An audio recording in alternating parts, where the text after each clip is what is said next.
All right. So hello, everybody. Welcome to Friday Night Live. I'm Tom Babbey. I'm going to be doing a wildlife sketchbooking demo for you guys tonight. In this watercolor sketchbook that I have, I'll be using graphite, a little bit of colored pencil, white charcoal, and then a black walnut ink wash as well. So all right, let's go ahead and get started. Tonight I'm going to be drawing a mountain lion for you. This sketchbook of mine is a bit of a compilation of drawings inspired by the Sonoran Desert. So I'm kind of sticking with that theme in this sketchbook today and approaching that theme with the apex predator of the Sonoran Desert, the mountain lion. So all my sketches, I start off in what I kind of call my thought sketchbook. I jokingly refer to it to my students as my garbage sketchbook. It's a sketchbook that's not a terribly elegant sketchbook. It's a lot of scribbles just to get my ideas down. And this one's no different. This one's starting off with a quick little thumbnail drawing here of a mountain lion, an idea that I had, where the mountain lion's coming down a little bit of a rocky slope here. We'll have some prickly pears sprouting up here between the rocks. Then in the background here, there might be a saguaro skeleton. And if we have enough time, I might add a raven or two sitting on top of this saguaro skeleton and then flying behind it. So yeah, we have the big ribs of this dead cactus up here, living cacti down here. Some fun overlap happening and kind of grounds this sketch in an environment, which is something that I'm very big on. I believe in giving a little context to your sketches, so they're not just these little floating drawings, but they take on a life of their own. So let's go ahead and get started sincerely here. As I mentioned, I've got my little thumbnail sketch down there to go off of, and I'll keep that out for a little bit. I also have some photo reference sitting here just off camera that you guys can't quite see. It's about 4, maybe 5 different images of a mountain lion, and I use my photo reference almost as a bit of a guideline, almost like a trail marker. I'm pretty confident in my anatomy skills, so I invent almost as much as I use from photo reference for these type of sketches. For a longer drawing, I might go ahead and try to get something a little more accurate or even sculpt up a maquette. But for these sketches, I'm pretty happy with my skills balanced with the photo reference. So like I mentioned, I got my thumbnail here. I'm going to start off using one of these Coal Erase colored pencils. This one's a Tuscan red pencil. It's a nice kind of warm color to lay in my initial drawing here. And I'm just going to start lightly and make sure I got my placement all right here. Figure out where the head's going to go on that little mountain lion. Maybe the hips. Tail will come in somewhere around here. Got to accommodate that clip in there too. Back leg. He's stepping forward with that front leg here. I really want to showcase that really fun kind of ridge that they have, that paw. It's almost like a little step that happens with the digits there. And all right, starting real light here, and then we'll go ahead and just get a loose gesture in here to begin with.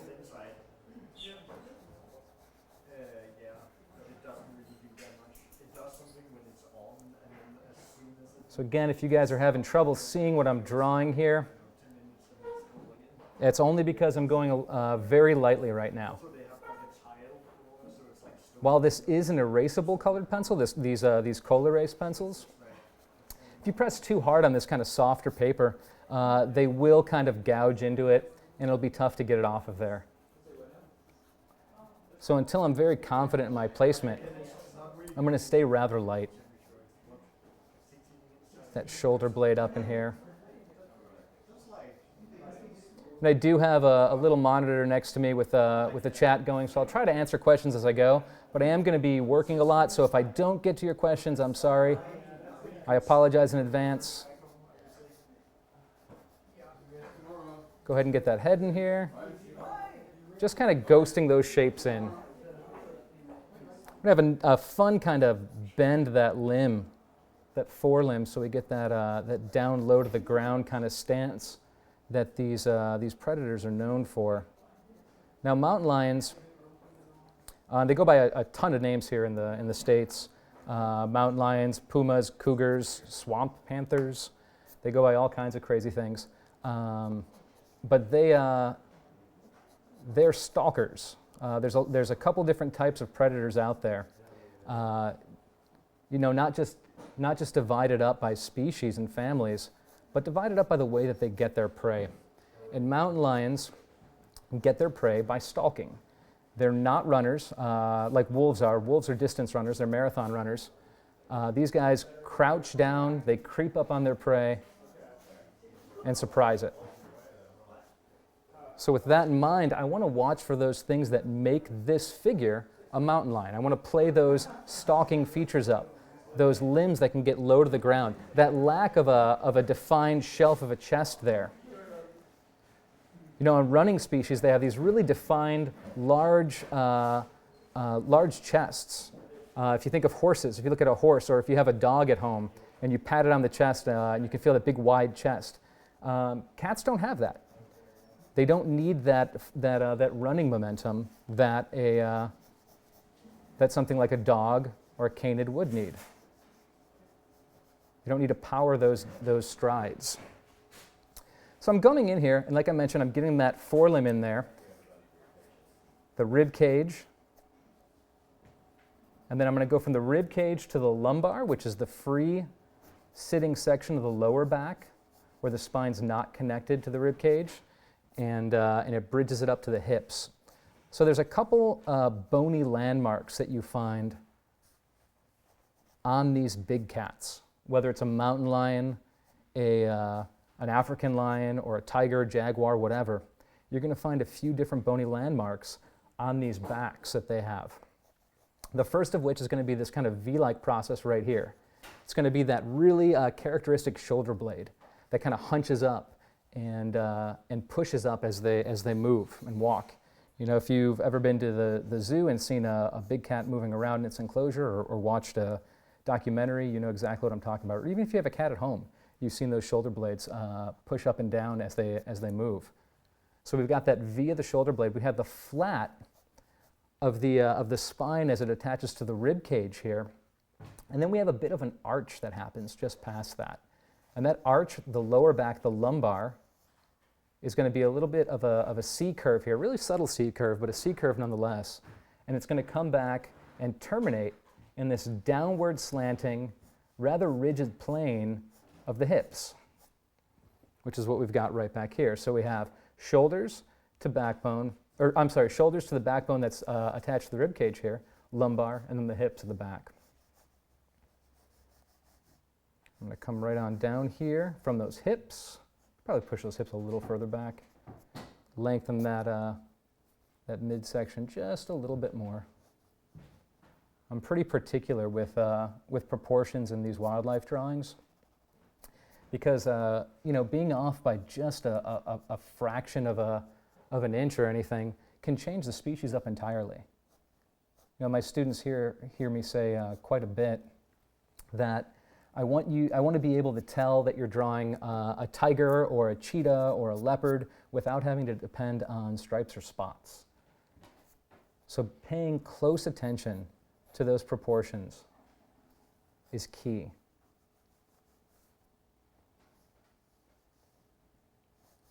Just coming down here, getting in that hind limb, pushing a little flat for the patella there. Kicking back to the ankle. Really fun sweep down to the ankle here. And then coming forward and getting that paw in there. That really kind of massive paw that these guys have. And to get that, the abstraction that I use for that to start is kind of like a slipper or one of those Croc shoes. I kind of just get this nice, large slipper shape there in the front, and we'll break that up later and get into the little idiosyncrasies of that hind paw in a moment here. But I want to bring up the rest of the drawing first. Now I'm also thinking of this as three separate sections right now. The shoulder blade mass here that encompasses in the upper arm, the midsection, a barrel shape for that midsection, and then this kind of boxier downward slant for those hips. Just like I was talking about navigating the kind of the route of the back there with that peak flat, curve flat. I'm also thinking of it as three different masses that are overlapping with each other. I'm making sure that the shoulder mass is overlapping slightly with the rib cage, and that the rib cage will overlap slightly with, rib cage and lumbar rather, will overlap slightly with those hips. So we would create that illusion of depth. Come down here to those forelimbs. This is kind of the business end of the mountain lion here. We've got those huge paws of theirs. Now he's stepping down on this rock that I'm going to have him on. So with that in mind, we're looking down at that paw process. So it's a different abstraction than the hind paw at this point in time. We can go ahead and start maybe dividing up those toes as well. Drawing a center line right down the middle, and then dividing each of those sections on the sides to give him his toes.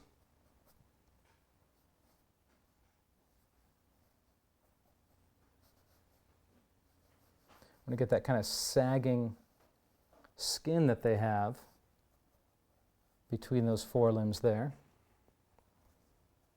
Again, another very characteristic aspect of these wild cats.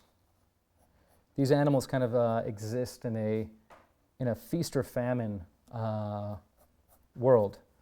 They're either hard pressed for resources or they're gorging, and because of that, you get this expanding and contracting of their soft tissue as they eat, and then kind of go through periods of famine, and the skin stretches and then sags and all that stuff, as opposed to domestic cats, which usually are just fat. They're just fat. Mine's no exception. He's got that little paunch too. These guys have a reason for their paunch though.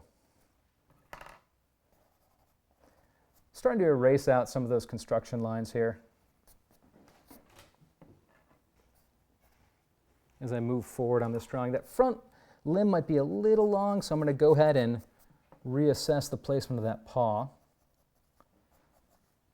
Again, at this phase of the drawing, I am going to be very particular with my proportions.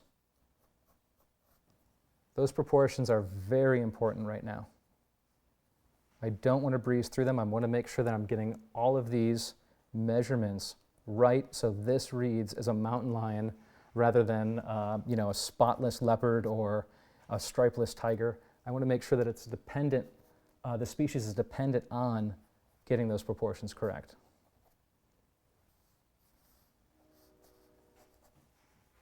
Coming down here to the head, I'm going to have a little bit of a downward tilt to that head, almost like maybe he sees a javelina or something down there in the canyon where he's stalking. Like I mentioned before, the sketchbook that I'm working in is going to be essentially a sketchbook of, when it's finished, a sketchbook of entirely animals that live in the Sonoran Desert here in the United States, in the southwest United States here. I'm a big fan of that ecosystem. I actually just came from a trip out there recently. It's a lot of fun. But these guys, like I mentioned maybe he's looking down at a javelina or something along those lines. Javelinas are what these guys are mostly going to be eating out there, besides things like jackrabbits and maybe in higher elevations, the occasional mule deer. Javelinas are these weird kind of desert pigs, for those of you who do not know.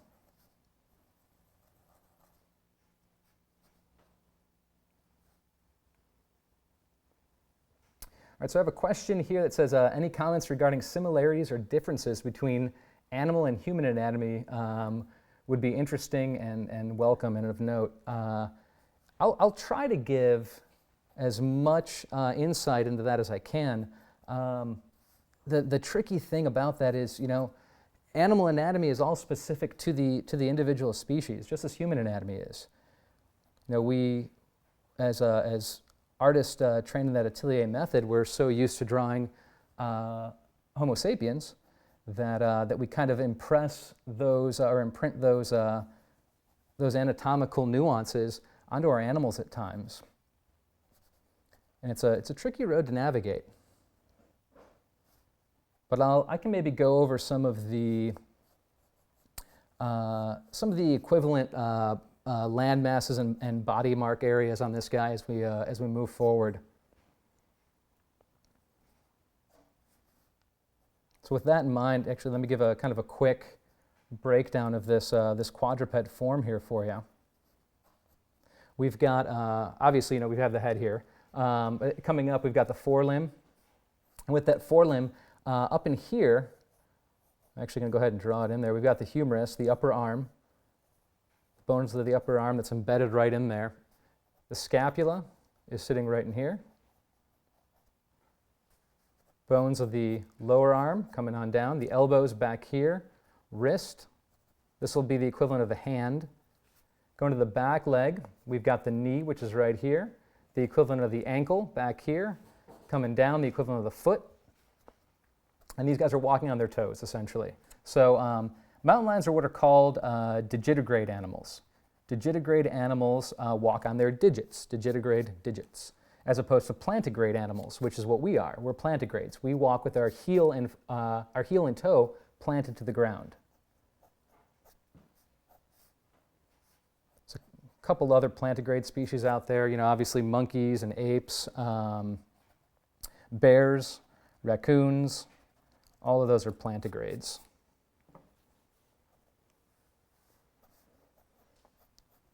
Now, if you think of the misconception when people say things like backwards bending knee, that kind of thing is a digitigrade animal. It's not a backwards bending knee. What you're seeing there, this backwards bend, is the ankle here. So they have the knee. Think of this as the ankle. Think of here as the heel. This essentially the bottom of the foot, and then the toes down here.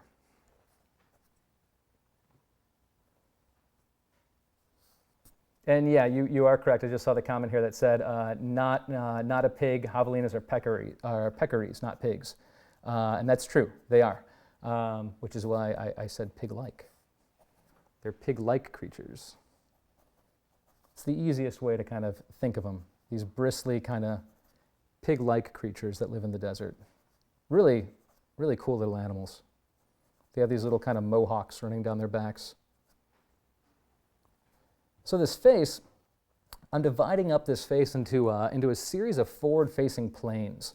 There's a few different reasons for that. The main reason that I'm breaking this down within these front-facing planes is to keep these eyes facing forward.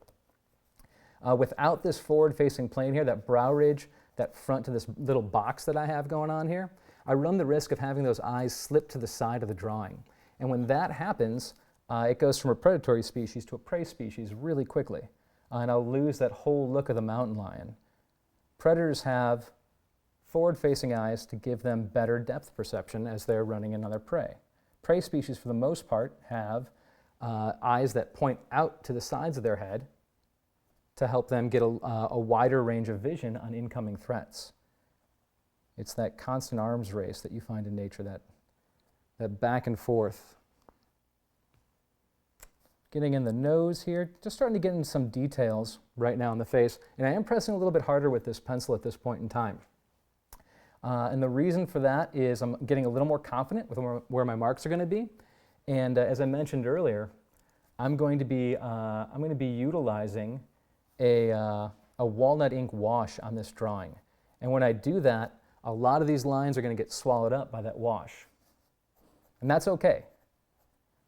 I want that to happen to a degree. What's unique about the walnut ink? What's unique about the walnut ink? That's a good question. I like it.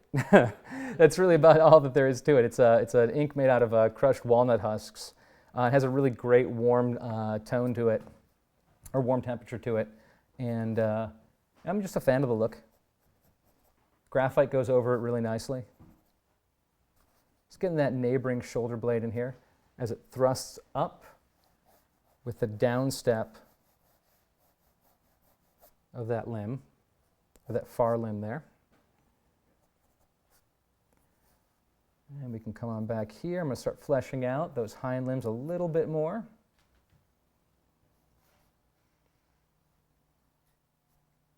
So I have a question here. When drawing animals at the zoo, do you work with abstractions you have memorized so that you can fill in the gaps by yourself as the animal moves, or do you go by what shapes, forms you recognize?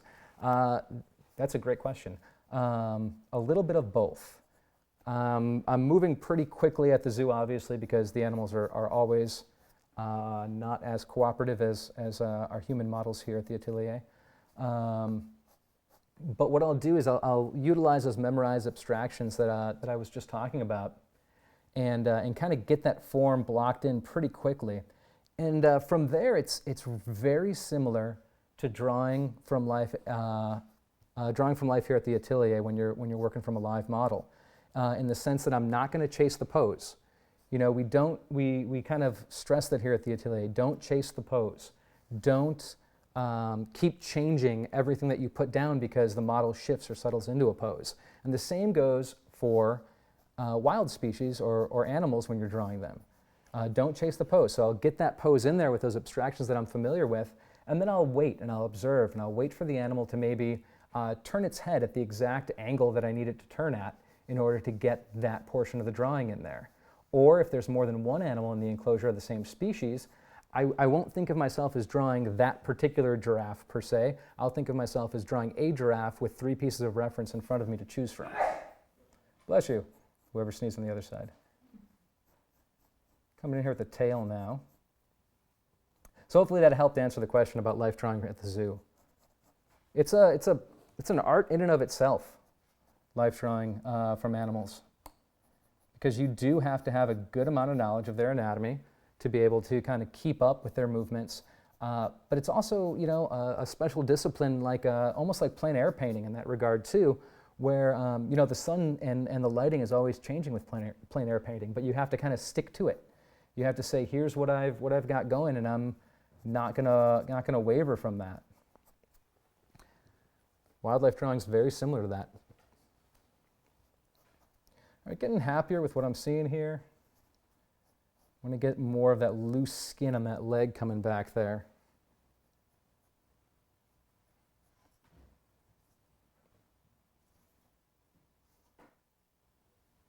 Right, do I use different color coal erase depending on the final medium I will use for the finish?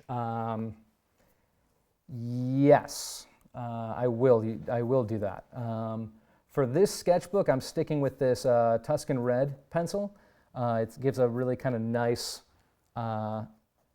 rich undertone to the drawing, and it works in great harmony with that walnut ink that I'm going to be putting on here later. So yeah, I will, if I'm doing like a black ink wash, I might go ahead and use a colder colored pencil. I have a drawing at home that I'm doing of an undead knight. And that one I actually used a blue colored pencil for and went over it with black ink. But, you know, for these wildlife drawings, I really like that kind of rich warmth that comes from these Tuscan Red pencils.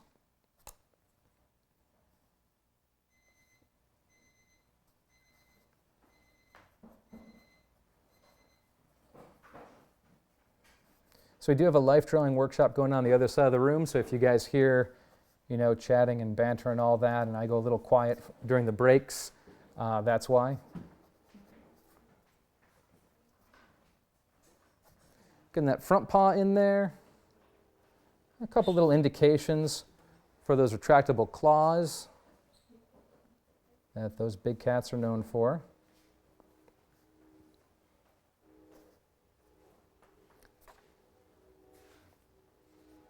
Yeah, undead knight. I'm drawing an undead knight at home for funsies. Lords, what's that? What kind of medium? Same deal as this. I'm using colored pencil and ink wash on it. Yeah, a little drawing that I'm just going to do for fun and bring to Gen Con later in the year. It's a gaming convention out in Indianapolis.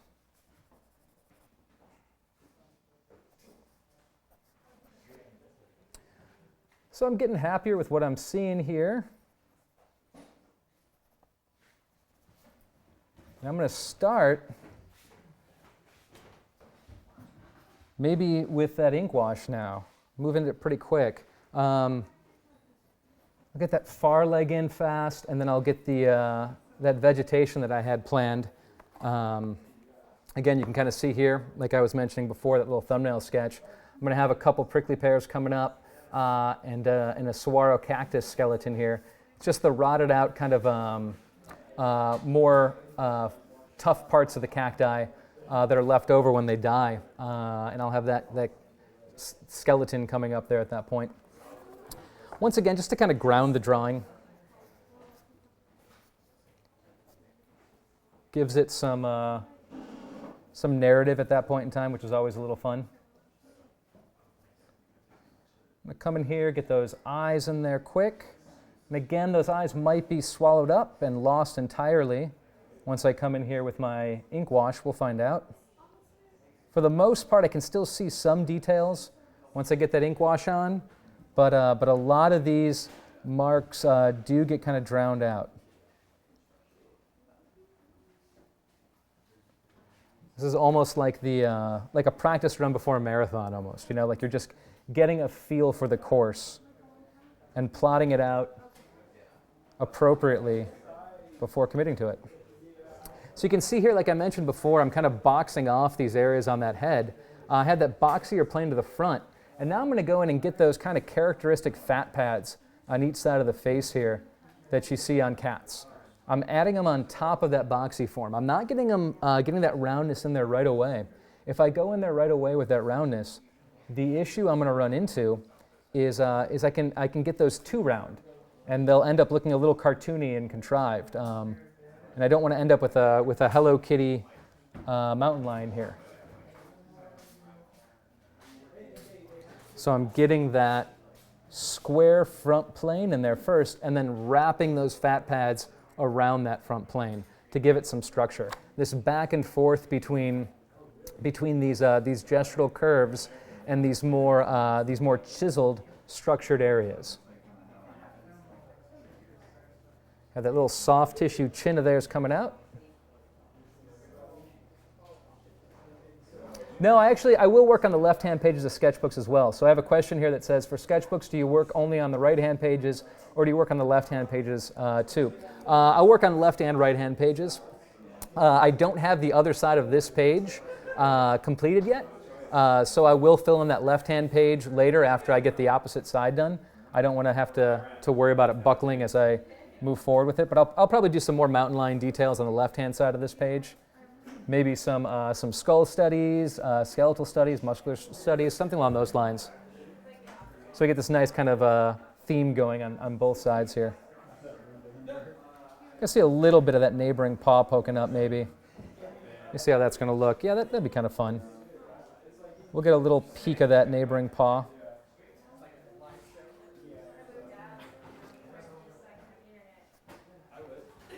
And let's get that final back leg in here quick. Just see a little bit of that ankle poking up.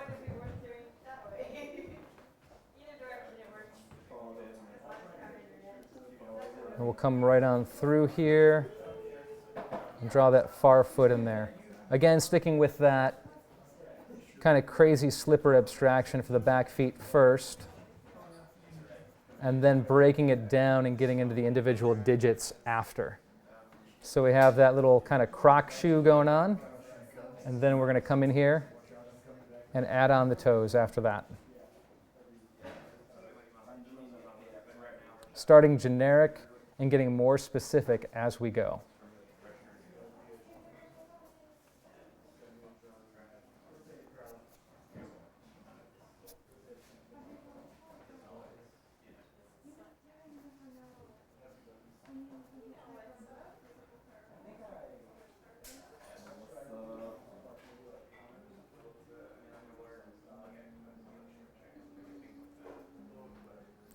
All right, let's go ahead and ground this guy here and get those narrative details in now. That saguaro cactus skeleton and the prickly pears in the foreground here. So the prickly pears are those kind of flat, almost like a disc-shaped cacti that you see in the desert. The saguaro is probably the most iconic cactus. When you think of a cactus, if you think of that big cartoon cactus with like the two arms coming up on the side, that's a saguaro. And saguaros are really, really cool species of cacti that a ton of desert creatures depend on for life.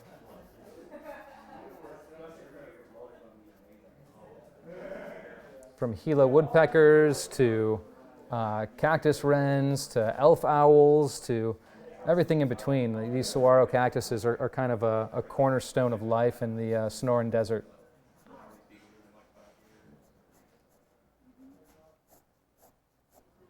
All right, we can get that rocky plain in there. I'm not a fan of that crack now that I put it in. It's a little too close to the very middle of that midsection.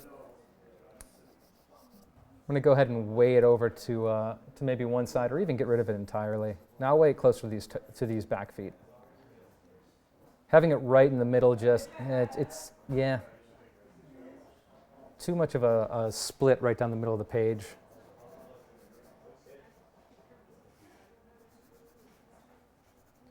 Throw another little rocky shelf in here. Happy rocks.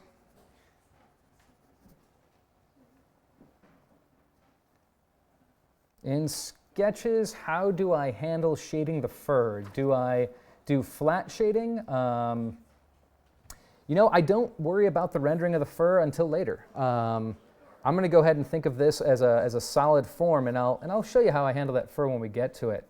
It's still a little bit off here. It's going to be one of the last things that I do. With hair and fur, less is more, I found. I don't want to go in there and render every little hair here and there. I'll throw in some indications of the coat in areas that can kind of hold up to those indications, and I'll explain that later as I get to that stage of the drawing. All right, so let's go ahead and get these prickly pears in there. Now, in addition to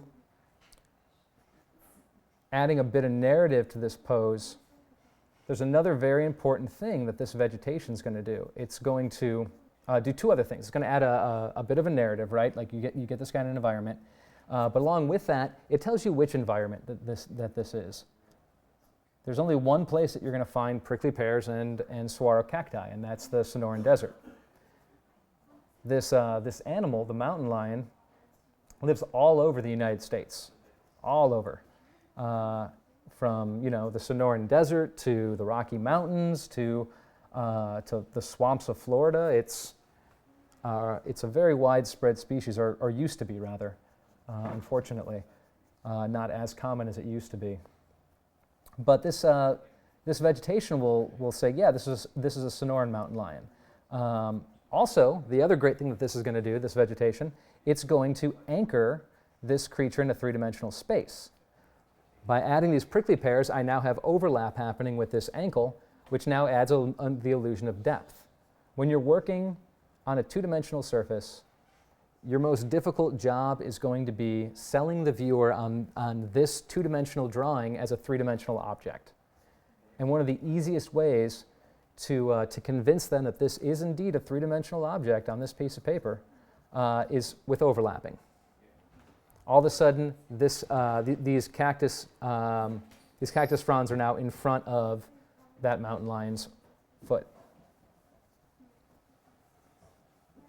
Go ahead and add those little claws in there. It was bugging me that I didn't have them in there before. So I had a question, is that a leopard? Nope, this is a mountain lion. Is there anything specific to the Sonoran mountain lion that's else from the other? No, so I just had a question, I don't know if you guys could hear that. Is there anything that's different from the Sonoran mountain lion as compared to the other mountain lions in the United States? I don't believe that the Sonoran mountain lion is a separate subspecies or a separate species. There are subspecies out there. The Florida panther is one of them, but the mountain lion in the Sonoran Desert is not. I'm fairly certain that it's just your standard American mountain lion. They're probably a little bit smaller than you'd get in other areas, just because they don't have as large of prey items to necessarily hunt. And again, the desert is kind of a harsh and unforgiving place. I'm going to throw a couple little sage sprigs coming up here too, desert sage.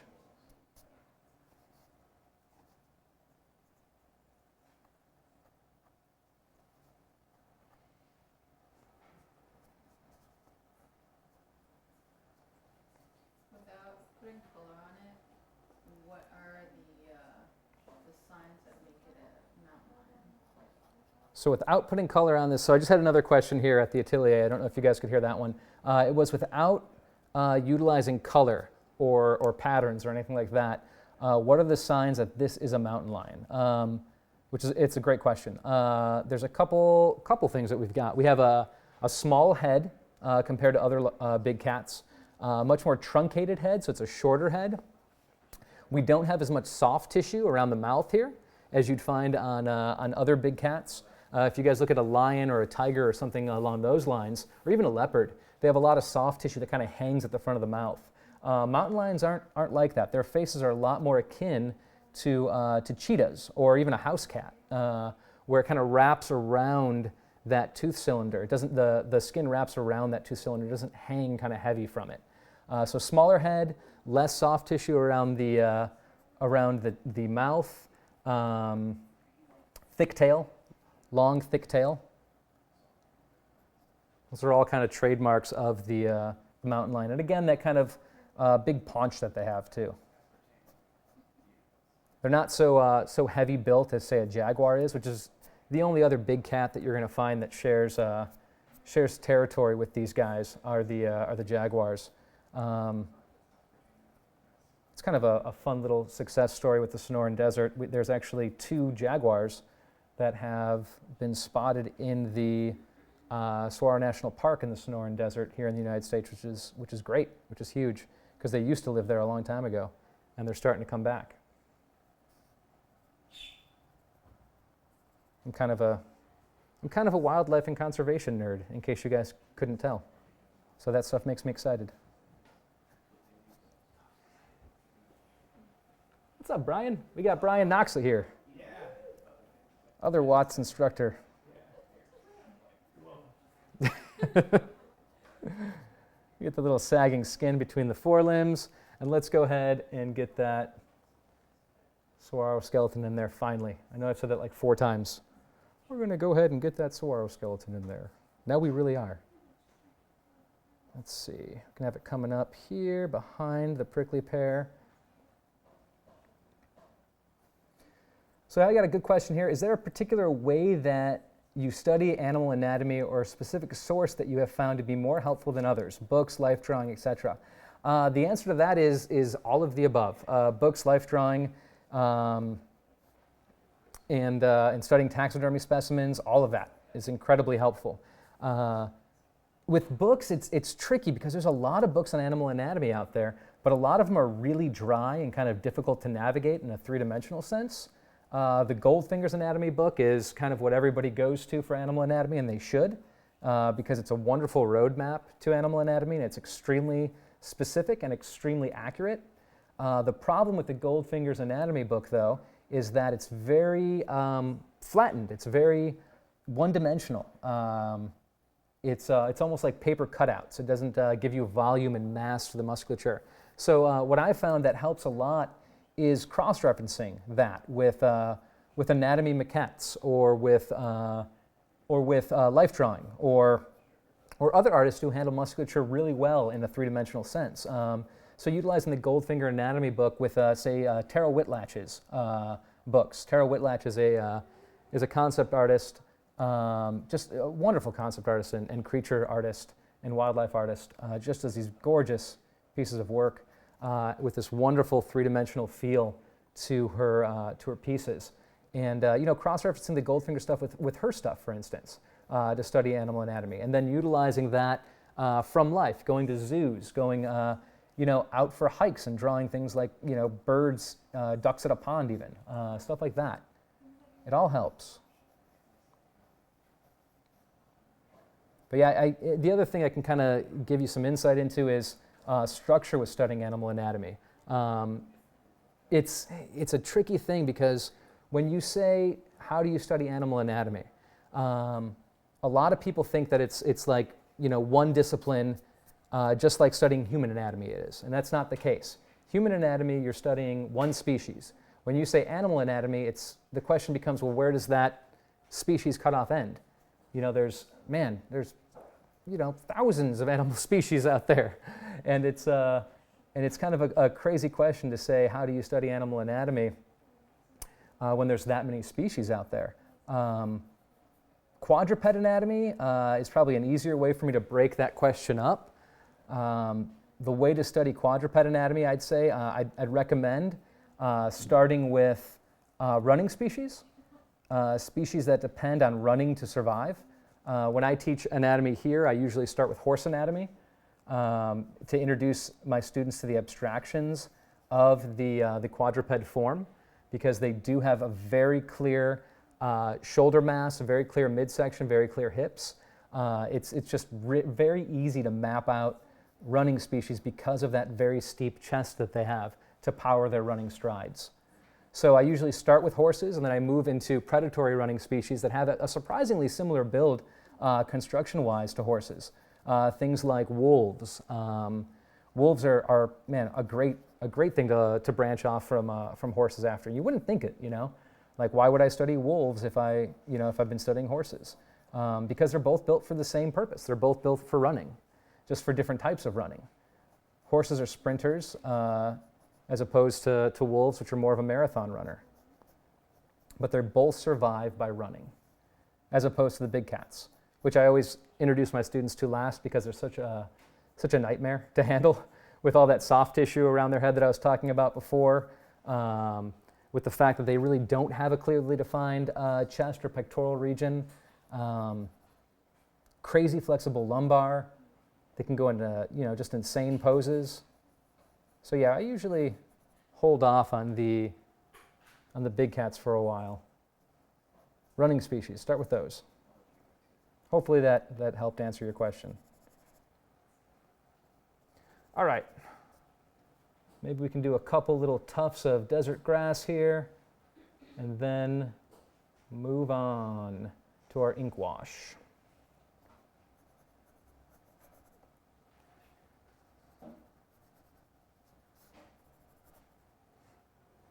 All right, so I'm kind of happy with what we're looking at here. No complaints.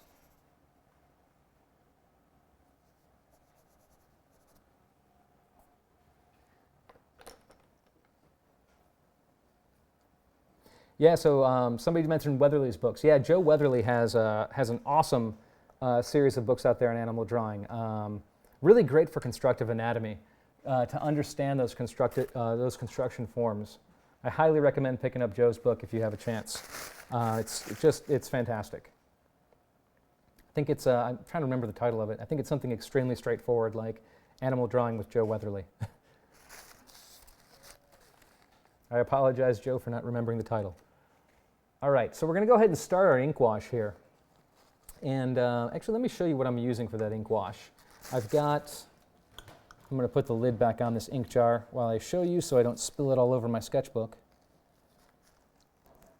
So I've got this black walnut ink here. I'm using Lion Arts brand black walnut ink. It's actually made by the illustrator Howard Lyon, illustrator and fine artist Howard Lyon. If you guys play Magic the Gathering or anything like that, you've seen his work. He makes his own walnut ink, and it's awesome. I love it. And I'm going to go ahead and apply it just with this rando round brush that I've got here.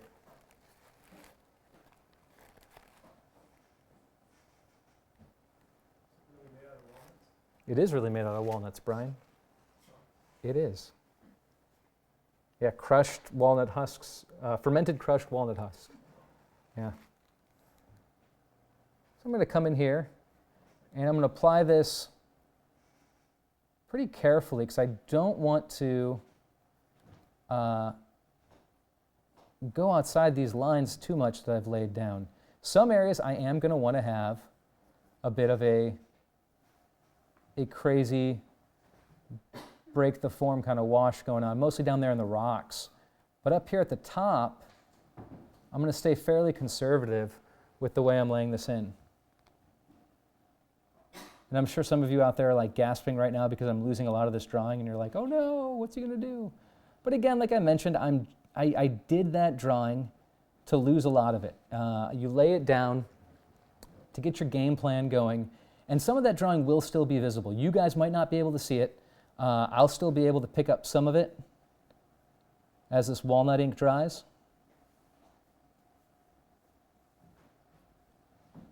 And I am going to need to give this walnut ink just a minute or two to dry.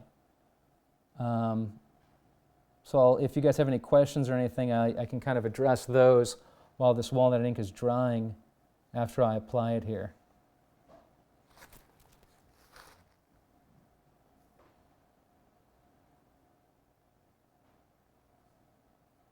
So just taking my time.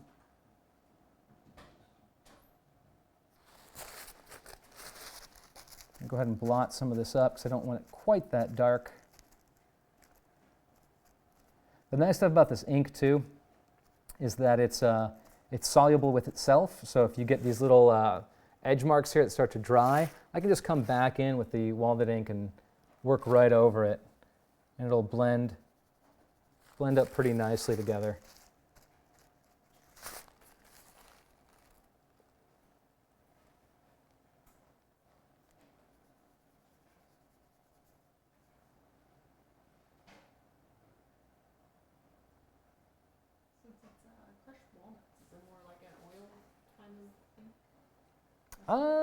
You know, it works. It works very similar to like a watercolor wash almost, is what it feels like. So I just had a question here.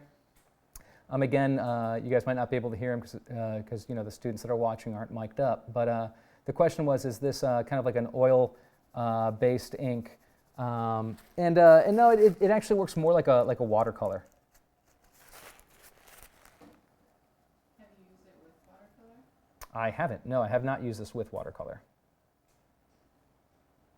The pencil underneath, so I just had a question, what pencil was that underneath?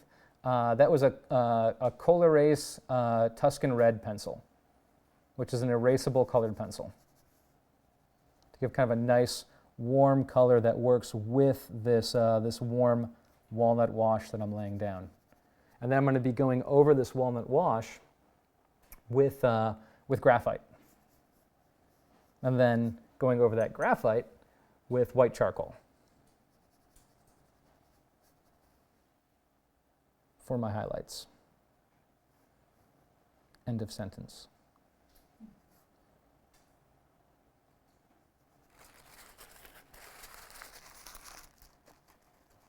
Again, just blotting up some of these areas.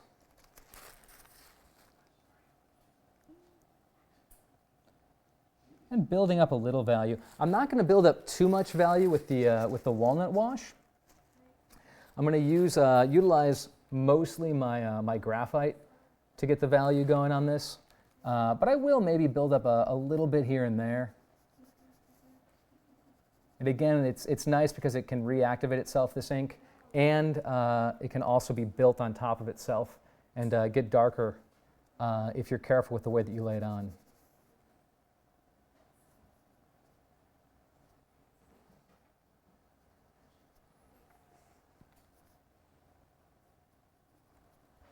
As with any wet medium, you might get a little bit of buckling. It's not too much. It's not going to bother me very much.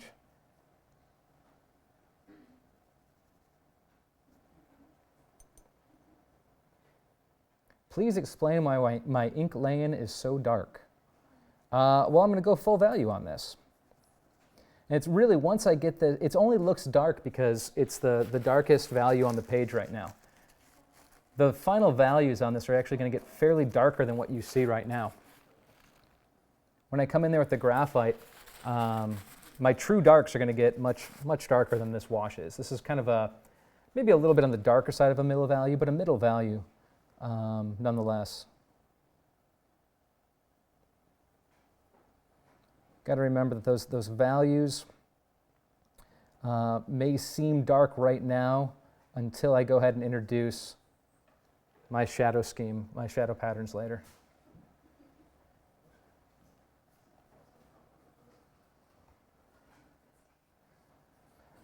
Thanks, Alan. I hope it looks awesome. We'll see how it ends up.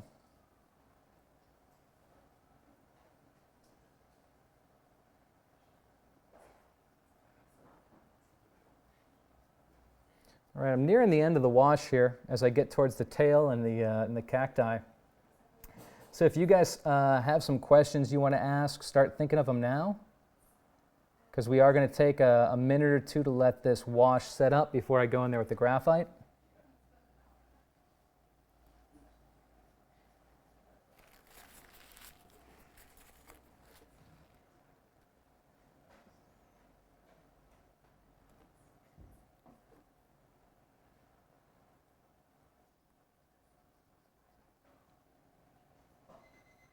Coming down here into that tail.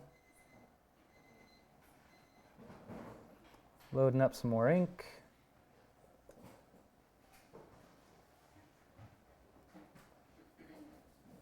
Again, that kind of thick tail is pretty characteristic of these guys.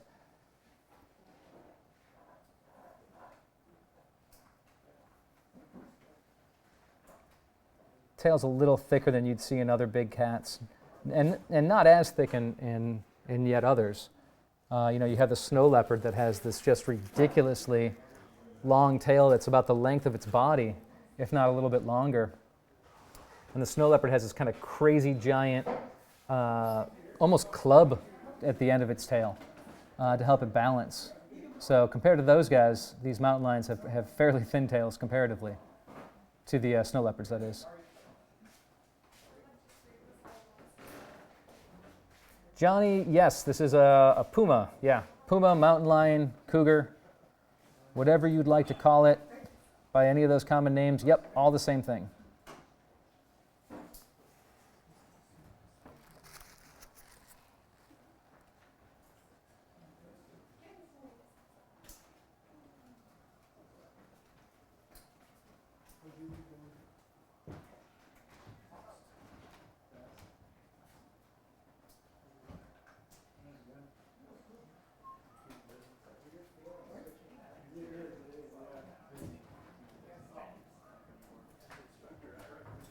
So I see some more chatter going on about resources to use to study animal anatomy and to draw from animals, from life and all. One of my favorite things to do is documentaries. Pause a documentary in the middle of a scene and do some sketches.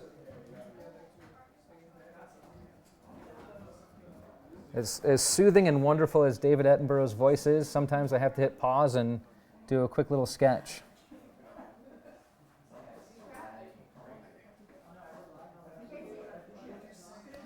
Being a little more loose with this cactus in the background in my ink application.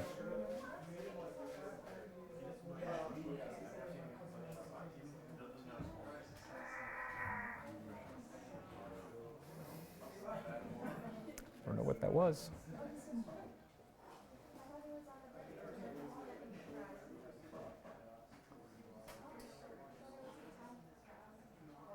Come in here and get these prickly pears.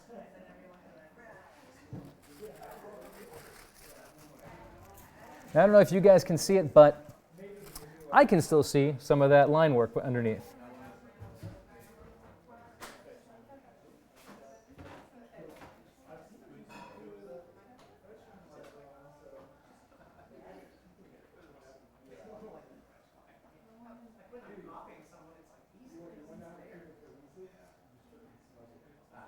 Go ahead and get these couple little scattered desert sage leaves down here. It's one of my son's favorite plants, the desert sage. Every time we go on a hike, he picks a little handful and keeps it in his pocket.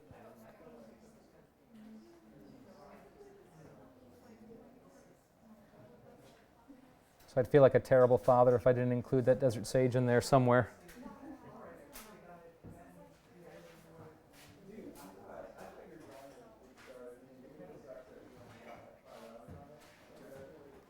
Got a couple quick little tufts of grass in here.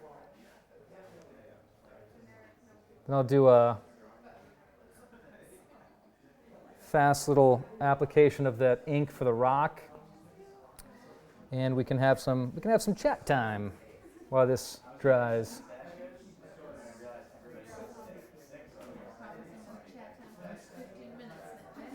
I know. I've been just had one of my students here say, I've been promising that chat time for 15 minutes now.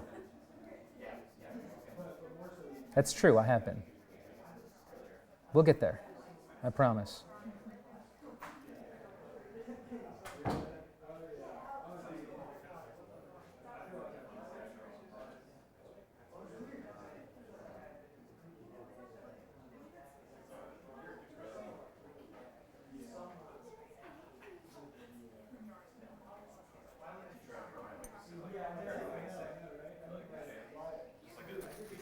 All right, so there's that wash. We'll call it a day on the wash right now. I'm going to go ahead and put the lid back on this ink. We'll let this sucker dry for just a second. I'm going to grab a sip of coffee. And yeah, let's see what the questions you guys have that I may have missed here. Let's see. Do you keep your brushes separate? Ink brushes only, watercolor brushes only, for example? Yes, I do. So I'll keep my oil brushes separate entirely from my ink brushes. I will use my watercolor brushes with my inks, and I may use my ink brushes if I clean them out really well with my gouache. But I do keep those brushes separate from my oil brushes. What else do we have? Will I do a live stream on oil painting sometime? I plan to, yeah. I just need to find the time to get up here and do another one of these Friday Night Lives for you guys. But yeah, I plan on doing a live stream on wildlife painting. I'll probably do a portrait of an animal from one of those, or maybe even a gesture painting with a full body of an animal. What brand is my cap? I don't know. It's a Mos Eisley Cantina hat, though, that I'm forced to wear backwards for the live stream so the brim doesn't get in your way. I know how that was very insightful to my artistic process. Let me see here. We still got to let this dry up for maybe another minute or so.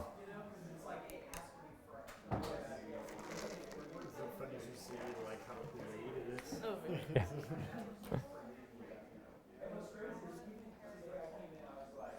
Have I considered venturing into marine life if I haven't already? I do marine life drawings every now and again.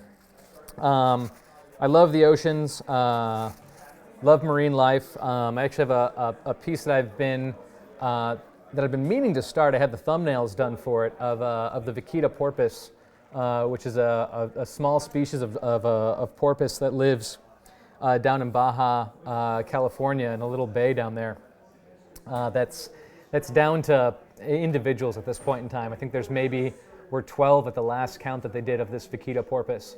And it's dying off because of illegal fishing on the Totoboa, which is a large fish that also lives down there that's sought after for its swim bladder, that's also endangered. So it's a terrible situation all around. And I've been meaning to do a drawing of those guys for a while. So I'm going to get on that pretty soon and finish that up and probably give the proceeds of that to conservation because that's important.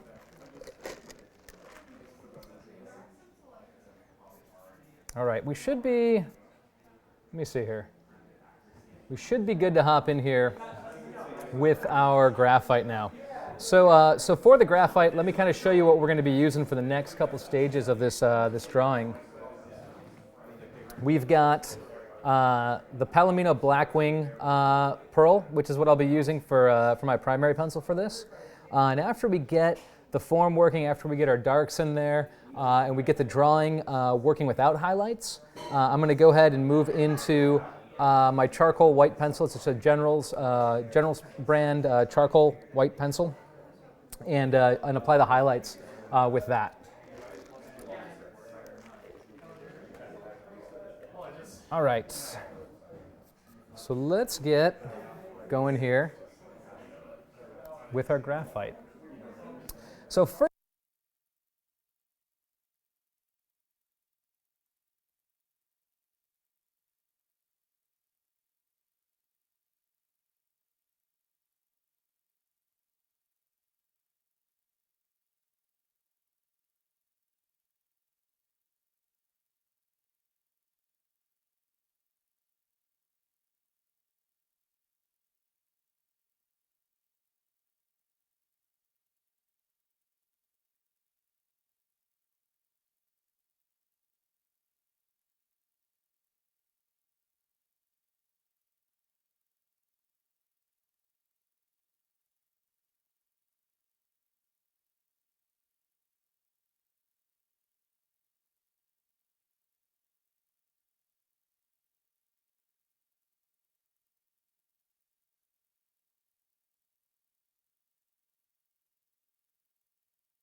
All right, let me know when I'm back on.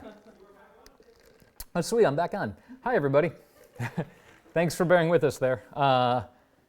We lost power momentarily, and now we're good.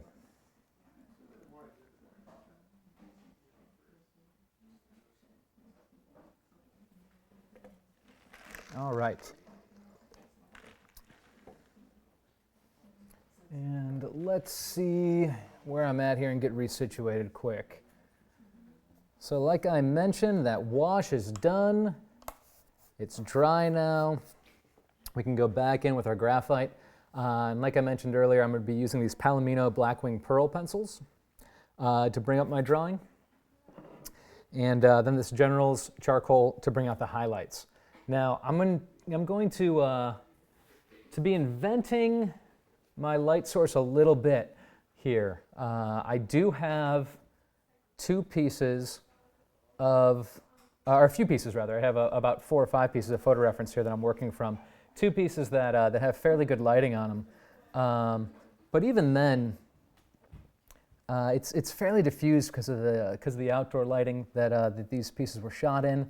And unlike working from photo reference that you shoot of a human model, you're never really going to find the perfect piece of reference for a wildlife model.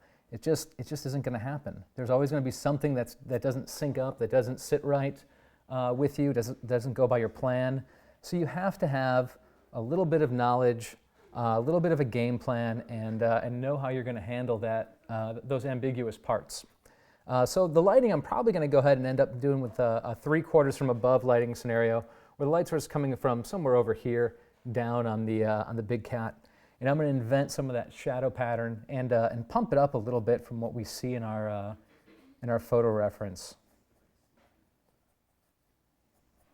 Again, I never really stick to one piece of photo reference when I'm doing a wildlife piece, whether it's a sketch or a painting. I'm always switching it up and utilizing several pieces of reference for that.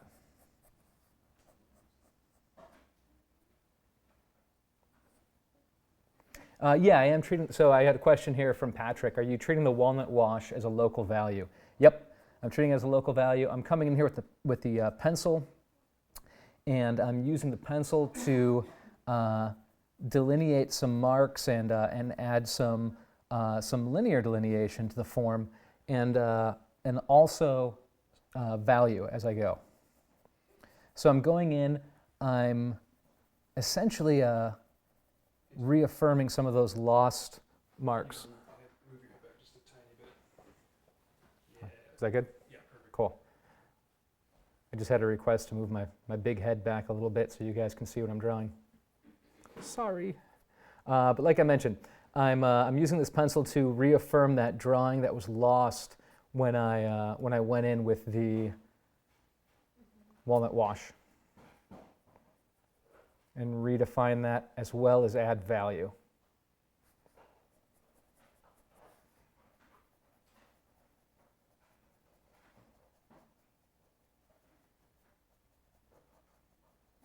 Building up a bit of a core shadow here on the neck.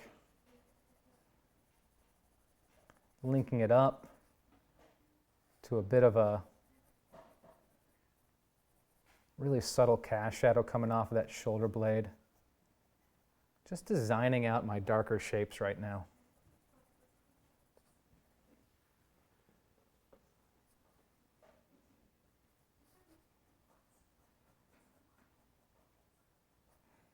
And this is the stage where I will start to get into some of that texture indication, some of that fur indication in there. Mostly through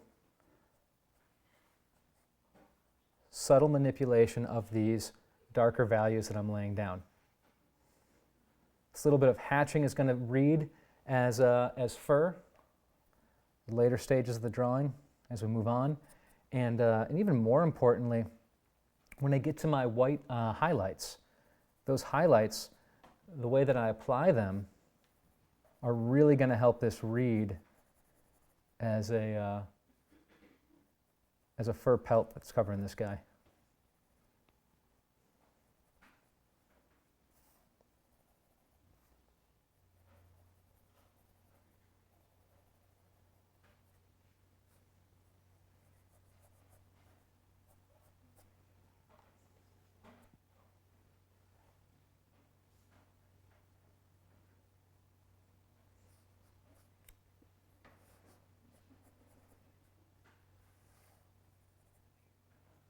Now, one of the key things when approaching a drawing with this technique is to get it as far as possible without going in with my white charcoal. I want this to read as a three-dimensional drawing without having to depend on those white highlights. And if I can make this read as a three-dimensional object without the white highlights, when I get to those highlights, they'll have even more impact. Going ahead and marking that separation between the two shoulder blades. We get the further shoulder blade sticking up higher since he's applying the weight on that and thrusting it up. Coming down again to that flat of the back where the spine's attached to the rib cage.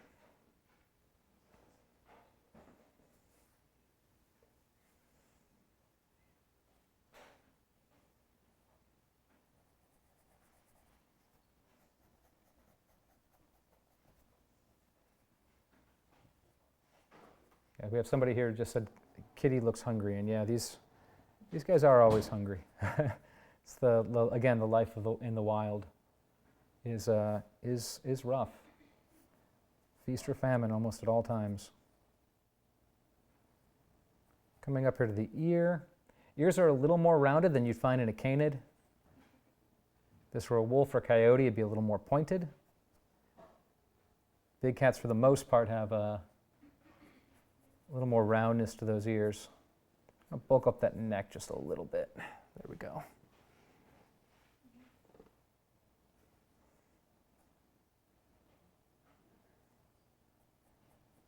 Bring that center line down on that forehead. And kick on over to that far ear here.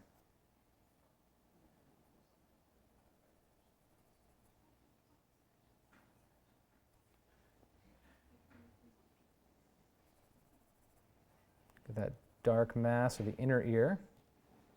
Lay it in.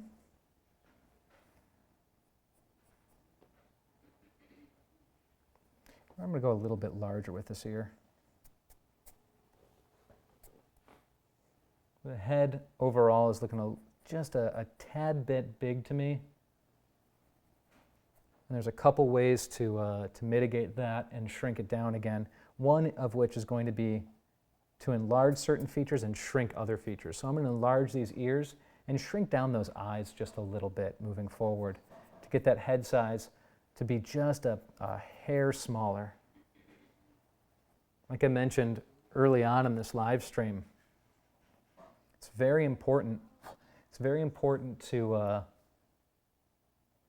pay attention to those proportions when you're working with animals. So a little change in proportion can change the species entirely. We want to be true to this species, true to this creature. We can design and interpret certain areas within within reason, but we still want to be true to what this creature is, how it exists, what its features for survival are.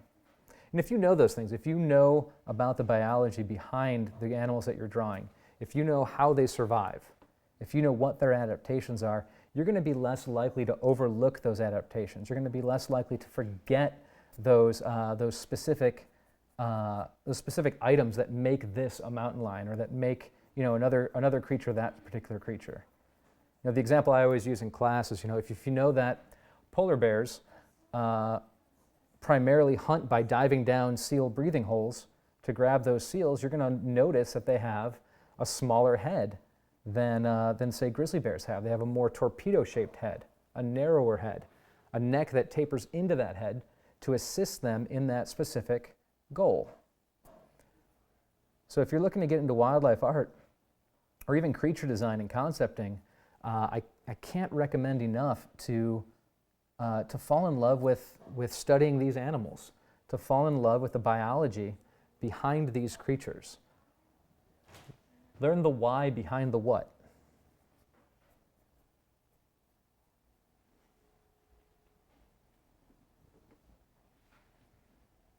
So I had a question here, do I dilute the ink with water or do I just go in straight with the walnut ink? I just jump right in with the walnut ink. Are your shadows based on a study of the anatomy of cats or adapting knowledge of human anatomy? Cats. Definitely the cat form, the feline form. It's vastly different than the anatomy of the human form. So I'm rolling these forms based on my knowledge of the feline form. I should give my pencil a quick tune-up here. This paper wears down the pencil pretty quickly, and I need to keep it fairly sharp. There we go.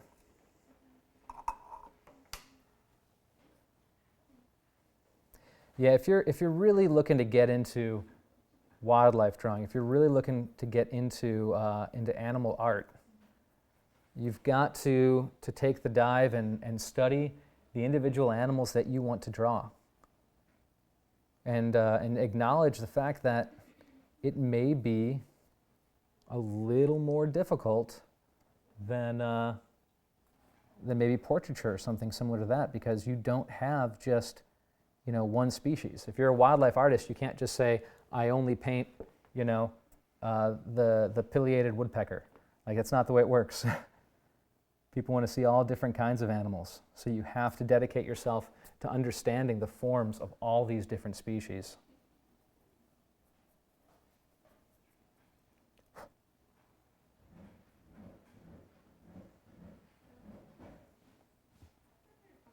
So I know the purpose of the soft tissue under the front lower jaw. Actually, I'm not sure of what the purpose of that soft tissue is.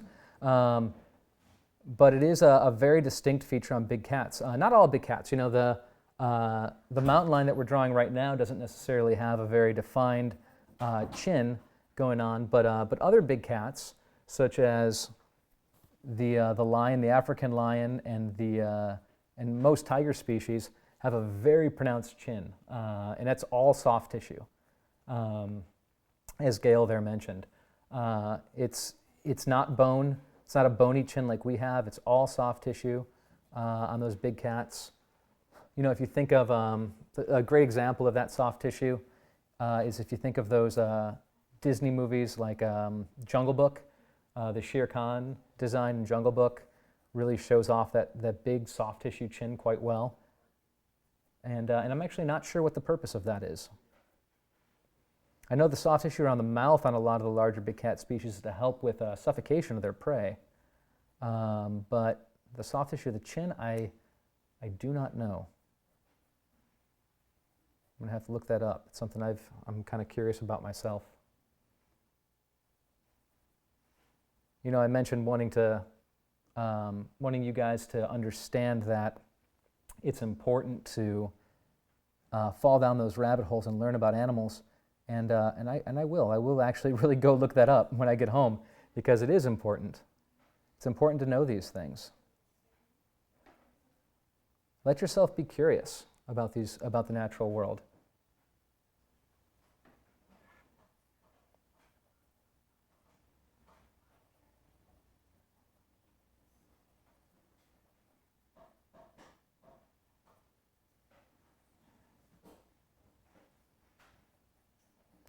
Rounding that orbital mass a little bit.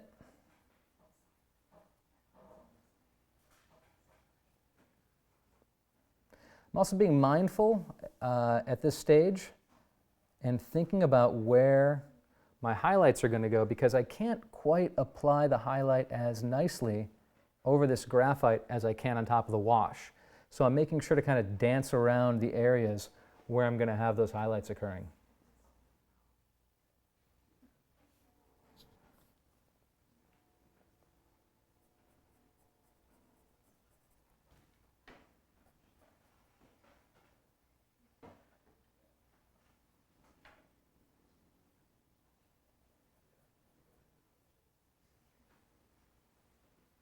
Coming down and rolling that soft tissue of those fat pads around the face. And I'm trying to decide how much, if any, of those whiskers I want to try to get in here. How much is worth it, or if it is even worth it. I will do the anchoring points for the whiskers, those little dark dimples that you get on those fat pads that I was just talking about. I don't know how much I'm going to actually get into the whiskers, though, or if I'm just going to skip them. We'll see. At times like that, I kind of ask myself, is it going to benefit the drawing, or is it going to detract from the drawing to try and get those in there? Sometimes less is more, and if you try to cram every detail in, it gets too busy. Spots are a great example of that. When you're drawing an animal with spots or stripes, sometimes if you try to copy verbatim what you're looking at, it can get a little too crazy and run away from you. So I usually tone down the spots, and I'll amp them up in areas like right before a core shadow.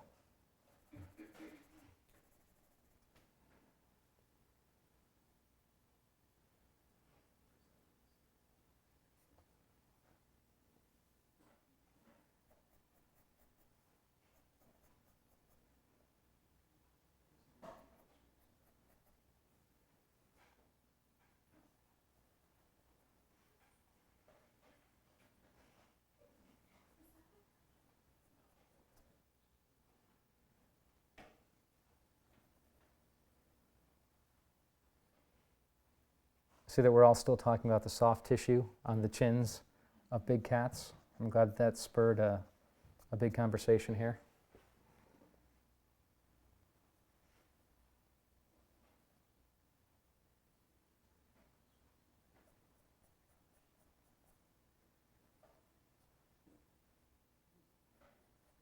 There's a wonderful place to find the answer to that. It's called the internet. Oh, are you trying? Yeah.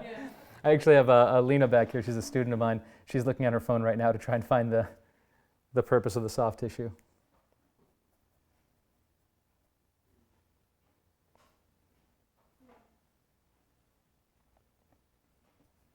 Yeah, she's actually, so Gail's not talking about the soft tissue necessarily on the cougar. The cougar doesn't have a lot of the chin mass that you'll find on the Asiatic or African big cat species.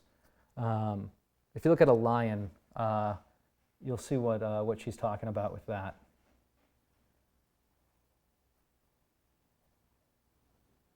So mountain lion actually doesn't have very much of that at all. Coming in here with the nose. Big cats, or cats in general, vary from most canids in the fact that their nose is situated mostly on the front plane of that little boxy abstraction that you saw me lay in, as opposed to canids that have a little bit of their nose wrapping up onto the top plane.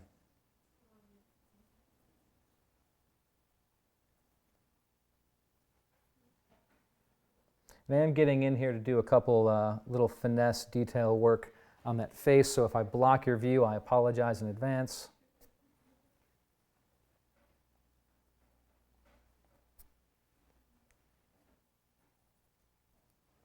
Blotting up just some of these marks to make them a little more subtle. Just using my eraser and just kind of dabbing with it a little bit. I don't want to scrub too hard on this surface because if I do, it's going to actually pick up the fiber of the paper and take off the ink.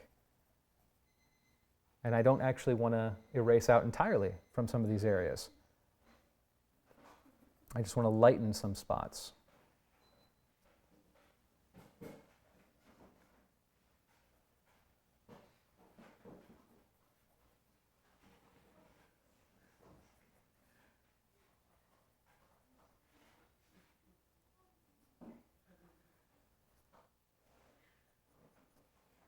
The mountain lion does have a white chin on him, but as this form rolls away, it's going to darken. So I'm not actually going to go in and outline that chin with the white of my charcoal pencil.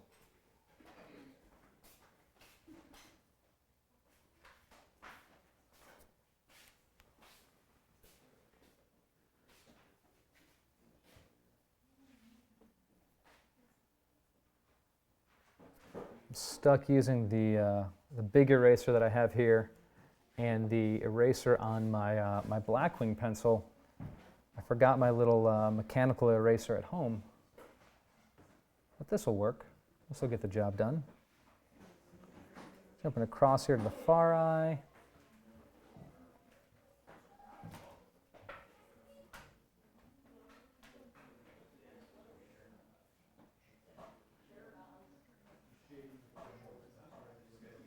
And again, while the local color might be light on the far side of this head, because it's rolling away from us in space, I'm going to go ahead and darken a lot of that far side.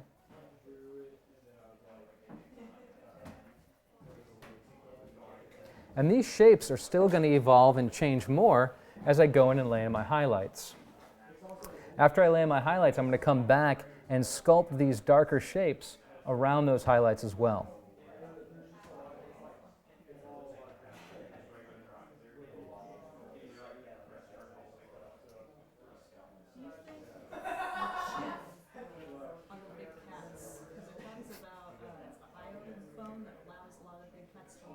Uh-huh.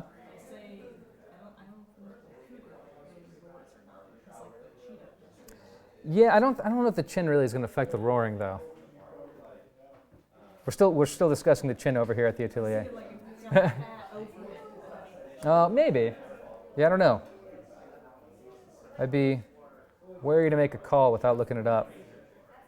How would you look something like that?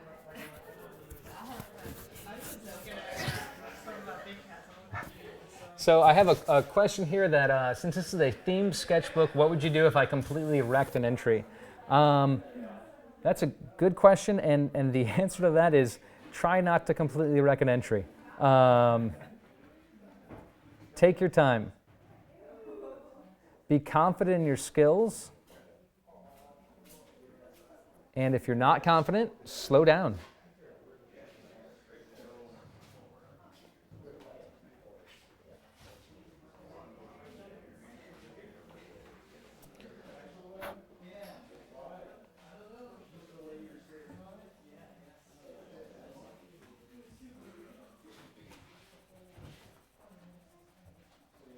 Coming back onto the body here.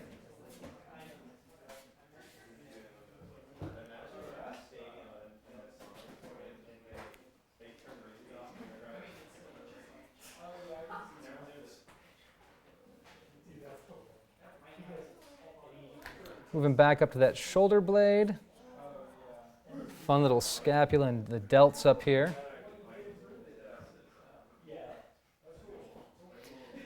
Now I've got to decide how much of this musculature I want to show off on this guy. Probably not very much. You know, mountain lions generally have a fairly loose, kind of shaggy skin to them. Should rephrase that. I shouldn't say shaggy necessarily. They don't really have a shaggy coat, but they do have kind of a looser skin.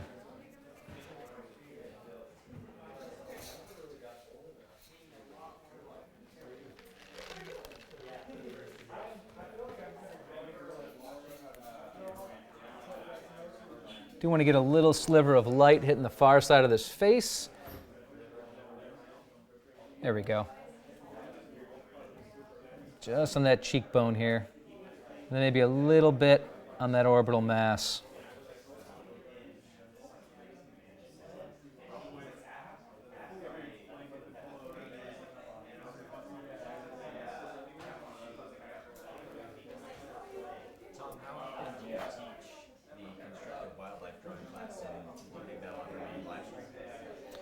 So we just had a question. How often do I teach the constructive wildlife drawing class, which I'm teaching right now this term, and will that ever be live streamed? The answer to that question is it's a fairly new class. I've taught something similar to it before. I've taught wildlife drawing in charcoal, but not specifically constructive wildlife drawing in charcoal. And if there is demand for it, yeah, we may go ahead and offer it as a live streaming course down the road. I know that was like such a non-committal answer. It was like, sure, maybe, kind of. But again, it depends on if it's something that people are interested in. It's like I mentioned before, a lot of this musculature on the big cats is lost, especially on the mountain lion because of that kind of looser skin that they have. Now, if this were, say, a jaguar, it might be a little different story. Jaguars are built like little tanks with cinder block heads. They're kind of like the pit bulls of the big cat world. This crazy little musculature going on in them.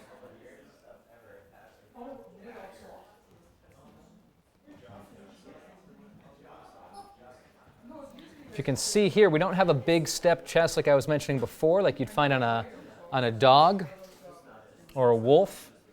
That chest is mostly non-existent. Their pectoral muscles actually rest inside, on the inside of their forelimbs. It's to help them get real nice and low to the ground to stalk their prey.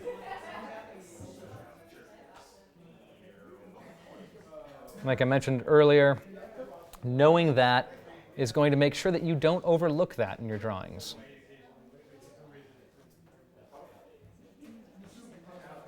So if you're interested in wildlife, I've said it already like half a dozen times, and I'm going to say it half a dozen more, learn about the animals that you want to draw. Fall down rabbit holes, read about them.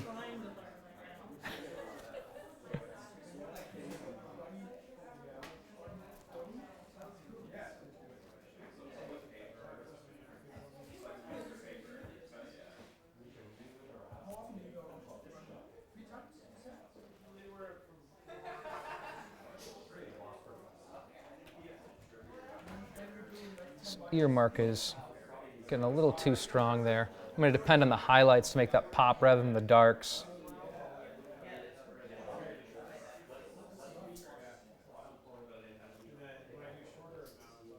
Let's see. How much of this elbow do I want to show off? Not much.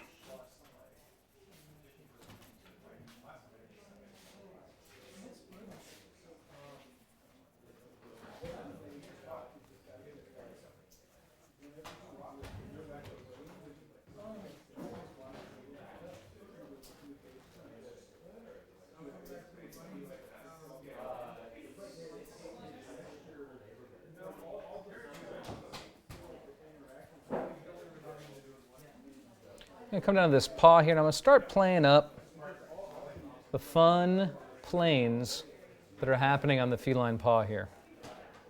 Now, if you're working just from photo reference, the paw of a big cat can become a very confusing area. It ends up kind of, you know, the photo reference I have over here, I have a couple different pieces of it, and most of them it just looks like this kind of shapeless, smushed mass. So it's one of those areas that you really have to design out a little bit. Just like you maybe would design out a hand a little bit more on a figure drawing. You have to design out those paws maybe a little bit more than you initially see them.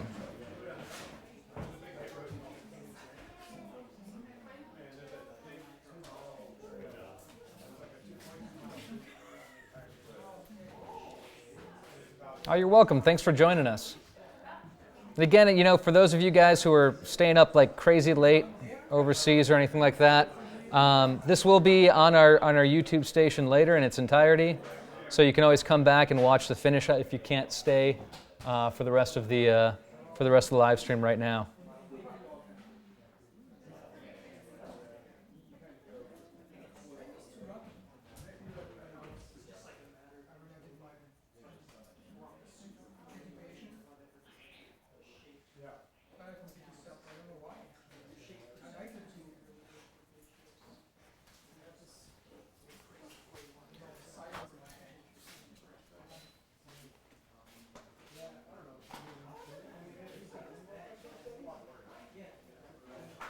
So the question I just got is, how did you decide for your theme Sonoran Desert sketchbook that I would do it in a walnut ink wash? I did a walnut ink wash and I liked it. And I thought it'd be kind of fun to do a theme sketchbook off of it. You know, ultimately what I'd like to do is compose several sketchbooks based off of the national parks in the United States. I'm a huge a wildlife nerd, like I mentioned before, and I love supporting our national parks. And what I'd like to do is eventually compose a series of wildlife sketchbooks based off of those national parks and donate some of the proceeds to the preservation of those parks. Yeah. So I just had a question why I sell the sketchbooks. Yeah, I'd publish them as art books. Yeah. Yep. Yeah, reproductions. So this one, the Sonoran Desert, Saguaro National Park, is kind of the first one that I'm working on. It's a long-term goal. There's a lot of national parks out there.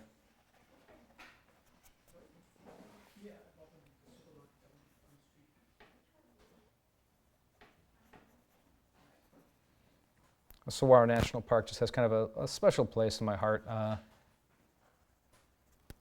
Tucson was one of the places that my wife and I first moved to together, and we kind of explored that national park quite a bit, and still do. Like I mentioned, I just came back from a trip there this past weekend, and I love that national park. It's just such a really cool ecosystem, such a great place.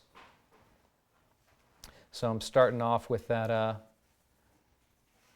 Sonoran Desert, the Saguaro National Park sketchbook here, and then I'll move from there into the other ones.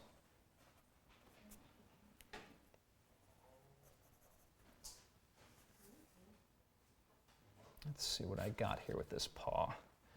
Now the question with this paw is how subtle and how played up do I want to get with it? It's like I mentioned, when you're just looking at just their paws, they're kind of these frumpy mitts in most poses. But if you design them up, you can get this really beautiful kind of a ramp and ledge to them.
Spend a little extra time on this paw, making sure it reads, making sure I've got it set up for that highlight layer that I'm going to come in with in a sec. Or in a little bit, I should say.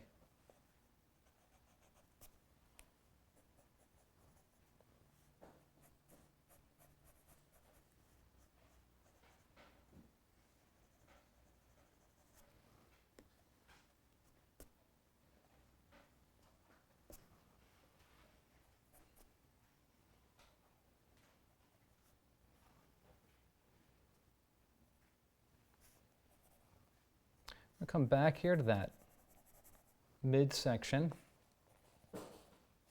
Push a little bit of a core shadow along the roll of that rib cage. As it comes down, we get that kind of sagging fur down the midsection here. I'm just going to break through that stain as I apply those kind of ruffled little edges to the coat down there.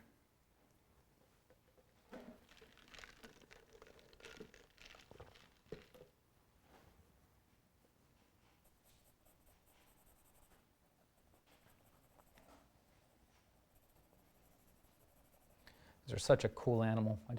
I love mountain lions. And most of their range they're the apex predator.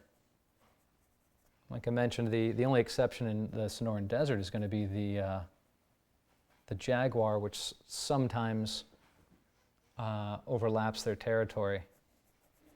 Historically, jaguars were found in the Sonoran Desert, and they're finally making a comeback right now. Like I mentioned earlier, there's two confirmed, I think two, at least two, I should say, confirmed jaguars in the Sonoran Desert right now, which are pretty cool. And like I mentioned before too, those guys are little tanks.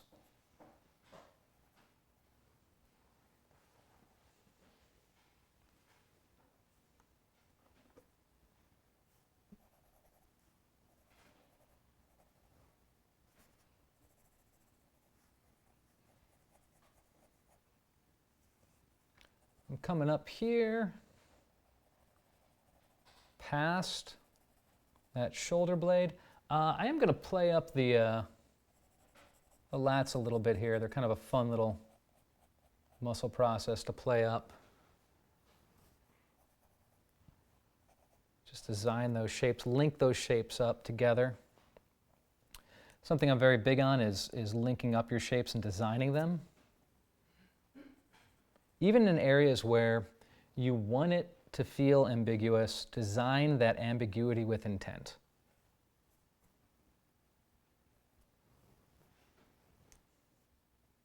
Even in the most chaotic, messy areas, do that messiness, do that chaos with a specific goal in mind.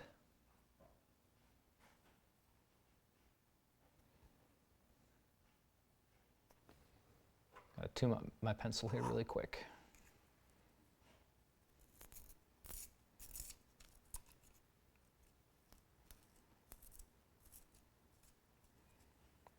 So on the neighboring page to this guy, I actually might end up doing a, not tonight, but I may end up doing a, now that I'm saying it all out loud, Jaguar. So we have a nice kind of comparison between the Jaguar and the mountain lion. We're still stuck on the back under the chin. When you think of the teeth size, if it's a way to keep the teeth there, I don't know. I don't know. Yeah. I can't find anything that's really. This is why. We have the conversation still ongoing over here about the soft tissue on the chin. Send help, please. I'm going to reach out to a couple. No, I'm going to probably reach out to a few biologists I know. We'll see what we can find. Because now I'm sincerely curious. I really wish that I had my tiny eraser in here right now. I'm fighting some of the finer areas that I'd like to erase away here. Can still make them happen, just not as efficiently. It's more of a back and forth process than I would like it to be. It's time to practice that patience.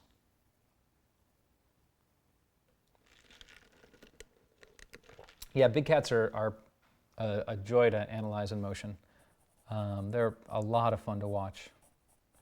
Like I mentioned before, I utilize a lot of documentary studies in my free time to kind of brush up on the anatomy of these guys.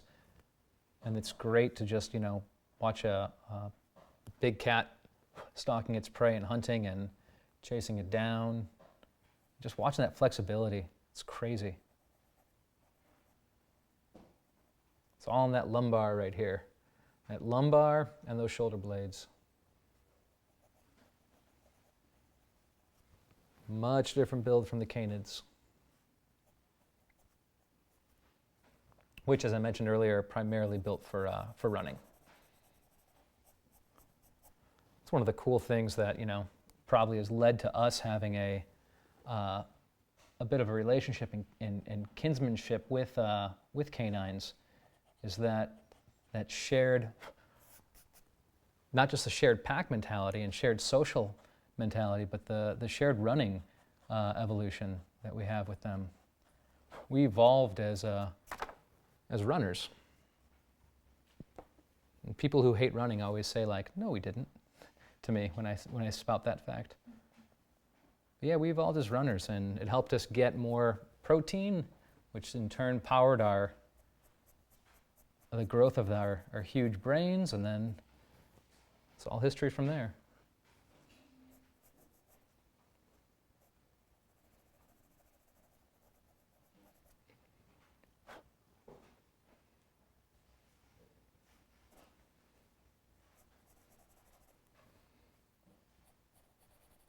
And a little more mass to the neck here. There we go. I'm liking that. That's working for me. When I was in the Sonoran Desert, did I come face to face with this cat? No. No, I did not. Mountain lions are actually one of the few, Actually, there's a lot of animals I haven't seen in the wild. It's one of the animals that I would love to see in the wild that I have not seen in the wild. They are very high on my list of things that would be very cool to see. I'm lucky, I've seen a lot of cool stuff, but no, I have not seen a mountain lion. Actually, there's more mountain lion sightings here where I live in San Diego than probably are in the Sonoran Desert when I go there. I have a higher likelihood, just because I'm here and I live here, of seeing them at home than I would in the desert. Not that they're more common here, it's just that I spend more time here. So if I am going to see one, it'll probably be here in San Diego County. I live kind of at the corner of my neighborhood is situated at the southern edge of an Air Force base, so there's no development there. And then to the east is a regional park, Mission Trails Regional Park. And they have mountain lions that come and go through there. So between the lack of development at the Air Force Base and the lack of development at the regional park, the little corner that I live in sees a lot of wildlife. So we get, sightings, and I hear about it on our little neighborhood app about mountain lions and swimming pools and things like that, or spotted in canyons by hikers or people out for runs. So hopefully one day I'll be able to see one of these guys. Or, not hopefully, one of the two. Because they are predators. And, big cats are one of those groups of animals that will predate on humans.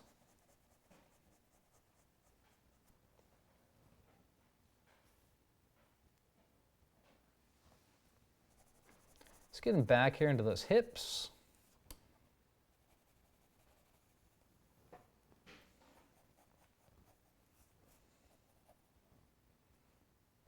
And just like I mentioned with the earlier section I was working on here by the rib cage, with that looser skin, we're going to have that looser skin going right over onto the hindquarters of this animal as well. Just going to shave off a little bit on the top of that head. Again, being very particular about my proportions. And again, wishing that I remembered my small eraser. There we go. So like I mentioned, it gets really shaggy back here by the rear legs, where there's not even necessarily much of a definition between the rear legs and that sagging skin of the belly. That little cougar paunch that they've got. It's a technical term. No, it's not.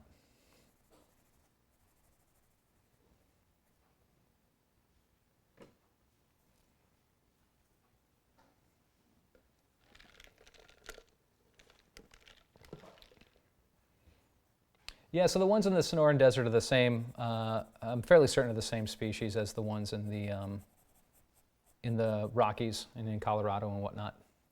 So yeah, you'll get all the same adaptations and everything in those guys. As I mentioned earlier, there are subspecies, but from what I can recall, I think it's just the Florida panther is the only subspecies. I could be mistaken on that though.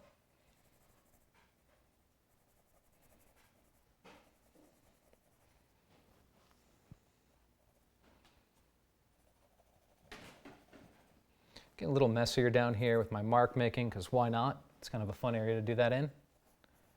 Following the contour of the rib cage as it pokes back, and we get this little bit of a hollow that happens here.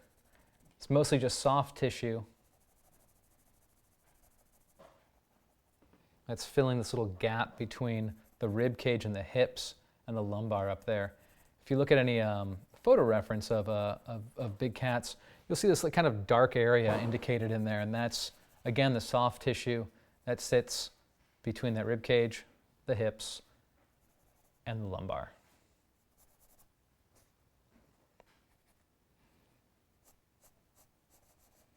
Coming right on back to that tail.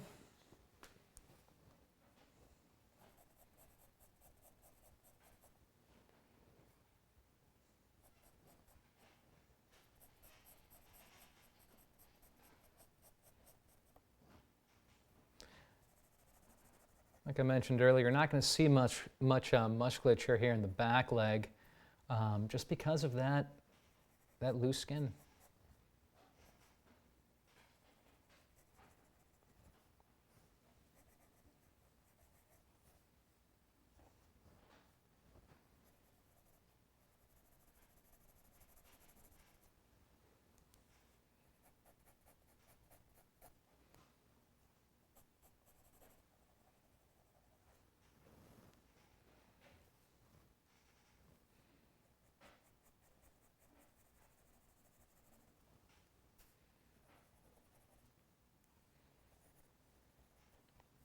See I'm kind of hopping around a little bit, getting some of these interior shapes locked down, and then I'm going back and pushing and rolling the form in other areas.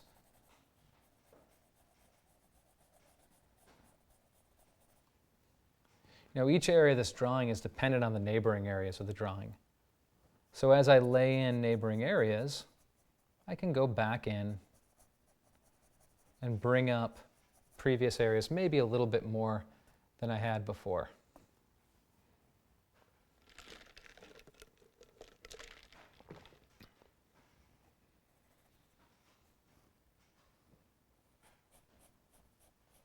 Come down here to these back feet, which is another kind of dangerous area on this animal. If anybody has a house cat at home, you know how awful those back legs can be. When they grab you, then they kick with them.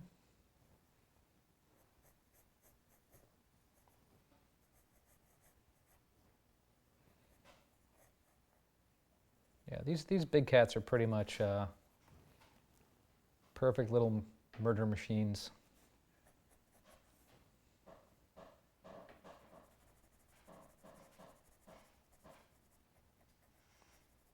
Should rephrase that. Cats in general are perfect little murder machines. You can just drop the big prefix from that.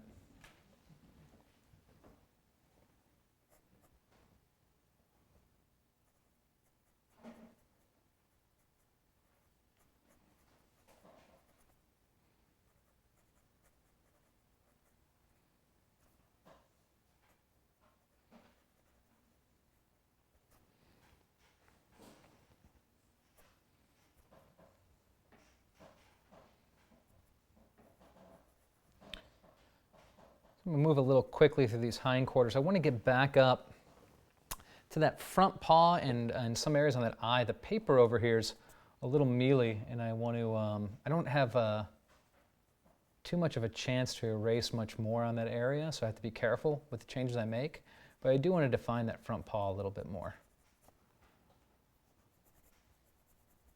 I'm always trying to identify those spots that that you should maybe spend a little more time in. And that front paw is kind of an important area, and I'd really like to give it a little more love.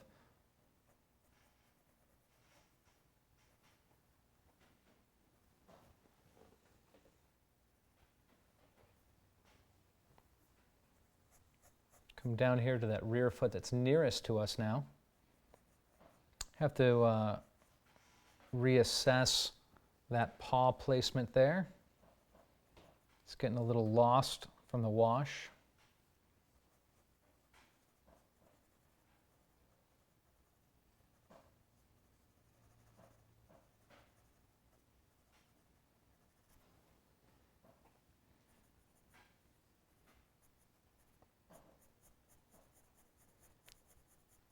Have this back paw coming up behind that prickly pear.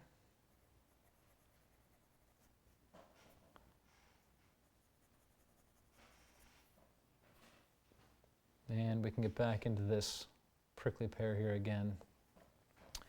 So the prickly pear presents the same issue that we had with those whiskers.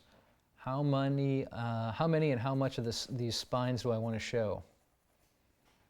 The answer is not many, because I don't care to render them all up. I'm going to throw enough indications on there that you can tell it's a prickly pear cactus, but not so much that we get caught up in, trying to render and copy every little spine that's on there. You could probably get away with mostly these little kind of stippling indications for those spines. Then a couple little highlights when we get later on in the drawing. I'm going to push a lot of this hind limb into shadow behind that prickly pear.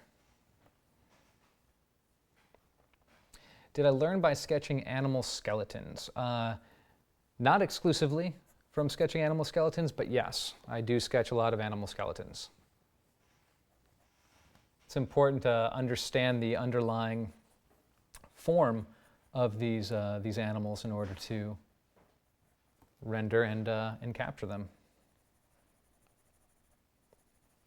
Those bony landmarks that I was talking about before, the shoulder blade, the rib cage, the lumbar, the hips, those bony landmarks are all dependent on that skeleton. So you need to understand that skeletal structure to some degree in order to draw these animals.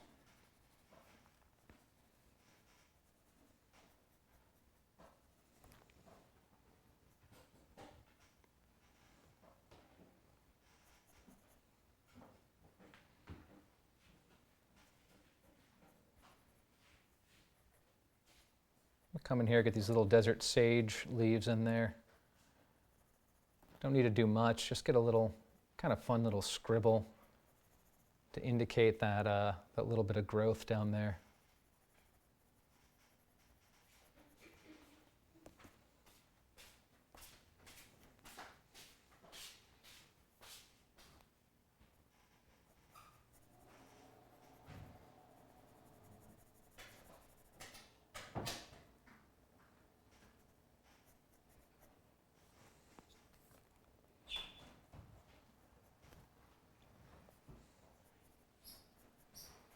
I'm just trucking along here.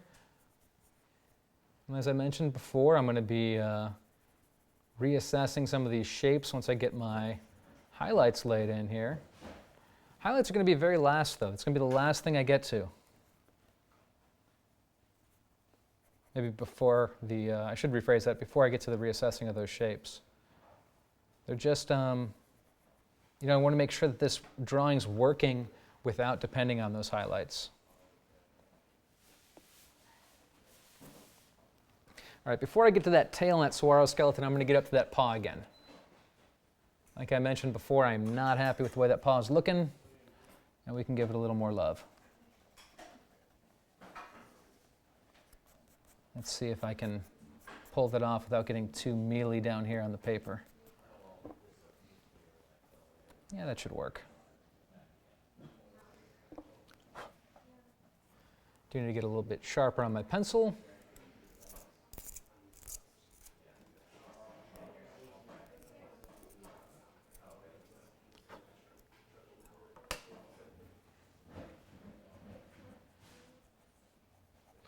Take a detour up here to the scapula first, because I just noticed something I wanted to play up there really quick.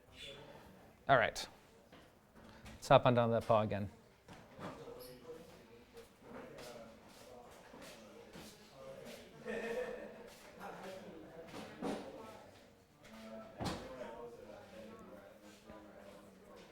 No, I did not show the other sketches in this book at the beginning.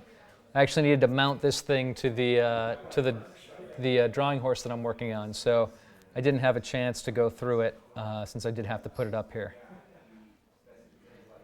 If you check out my my Instagram, though, you can see a lot of the other sketches that are in here on my Instagram page. Just Tom Babbey on Instagram.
designing out those core shadows a little bit more on this paw to get that nice kind of step that happens, that nice little ramp that you get on those paws, and clarifying them a little bit from our reference here.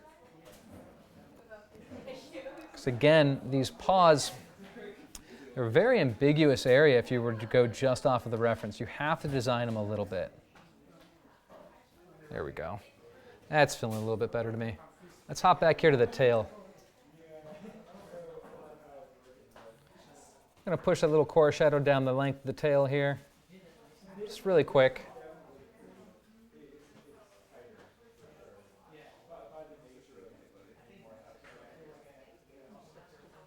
Barb, this is ink. This is walnut ink that I'm working in.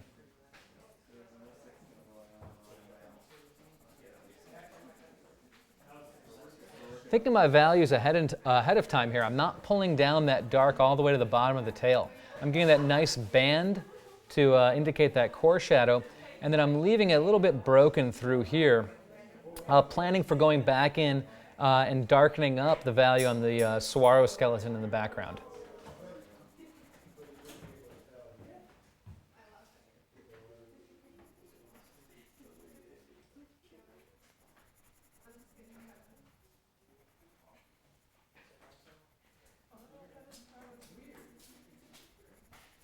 That nice kind of dark tip to the tail there.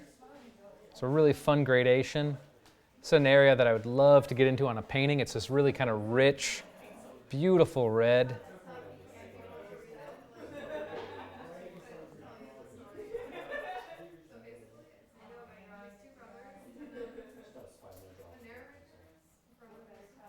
Wrapping my marks around the contour of that tail a little bit, giving some directional strokes essentially to it.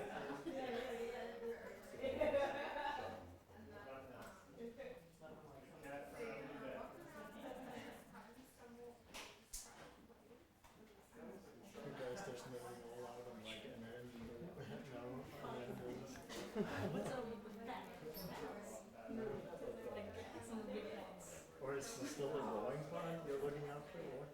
Someone asked the question. Do I use different hardness of pencils? I will on longer drawings. On these sketches, I kind of like to keep them kind of quick and loose. It adds a bit of fun to them, you know, a little bit of liveliness. I can't really overthink the drawing, so I'll just stick with one pencil through it.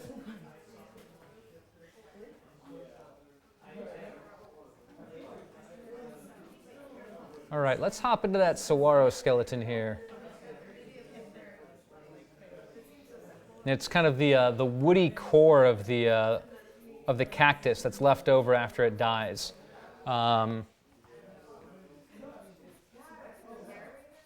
It's just kind of a fun staple of the Southwest. If any of you have ever been to the Sonoran Desert, you've without a doubt seen these. They're all over the place. It's kind of a fun area to just come in and get some nice bold marks. There's not much to it structurally.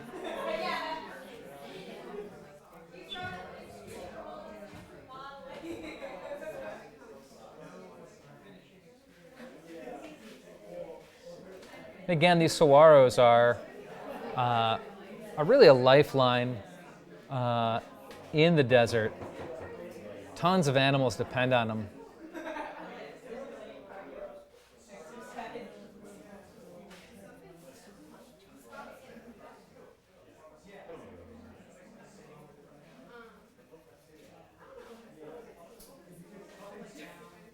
They take so long to grow too. They're hundreds of years old when you see the big ones.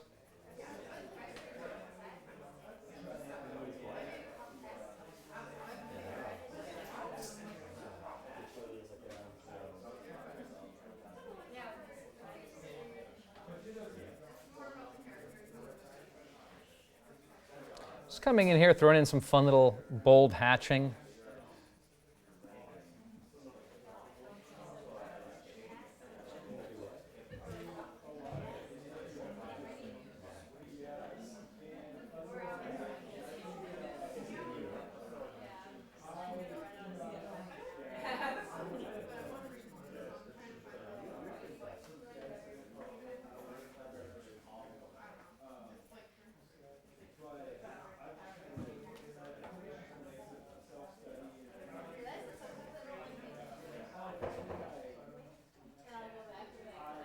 Again, kind of pushing the values a little bit darker, where they're behind the tail here to make that tail pop a little bit more. And then that tail will be further pushed in front of that saguaro skeleton when I get to my white charcoal here.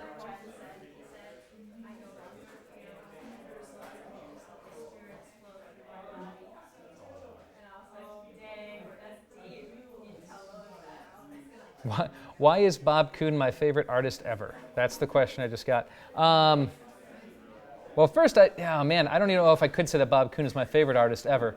He's my favorite wildlife artist, absolutely. But you know, I love a bunch of different artists for a bunch of different reasons.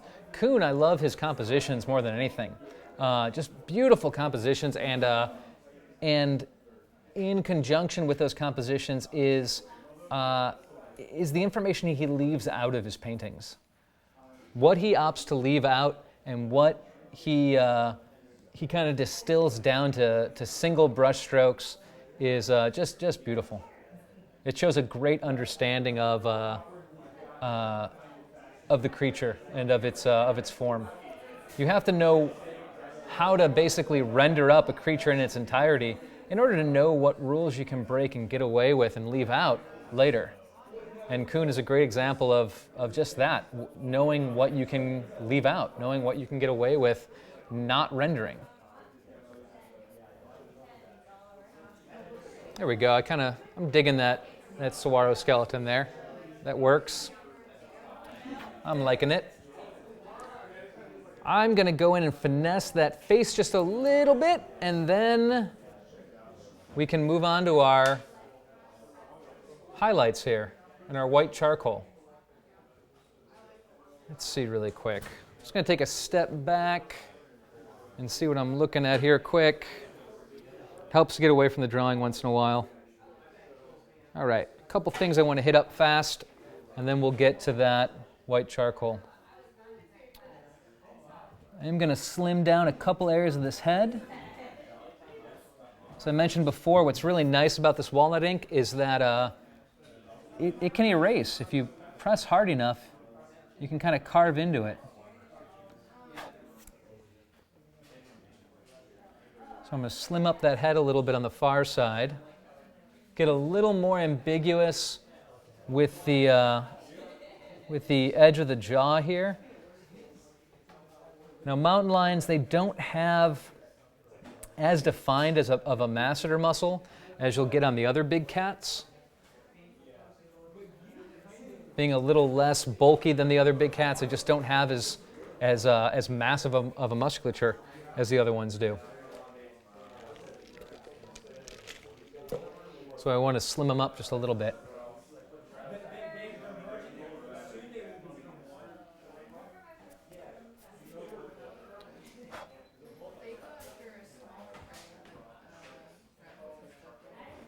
So I just had a question here from Lena, my student, who asked about what prey these guys go after, smaller prey like rabbits and stuff.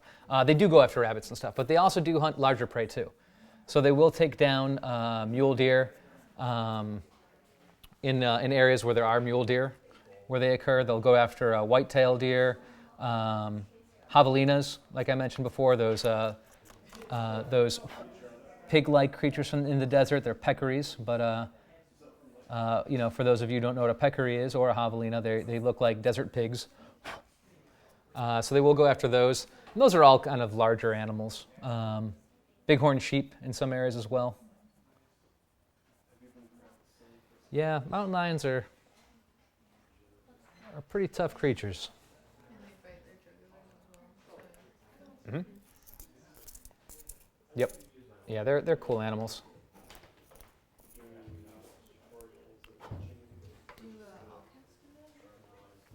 No, so we had a question of basically, do all big cats kill their prey in the same way? No, they do not all kill their prey in the same way. They all kind of have a specialized way of taking out their prey. Some bite over the jugular, and not even jugular necessarily, more the windpipe, and will crush the windpipe and kind of suffocate them that way. Others will actually clamp over the mouth and the nostrils to suffocate their prey. A lot depend on suffocation. And others will break the spine almost like a little pair of pliers. And others, like the jaguar, will just outright crush the skull of their prey. The jaguar, again, I've said it a couple times tonight, they're these, man, they're crazy little powerhouses. And I was talking about the masseter muscle here being a little smaller on mountain lions. If you guys go ahead and look up pictures of jaguars, and the masseter muscle is right here, that little cornered cheek muscle. If you go ahead and look up pictures of jaguars, look at the cornered cheek muscle on those guys. It's just this huge bulge, this massive slab of muscle to take out their prey. They're these crazy little tanks. Cinder blocks with legs.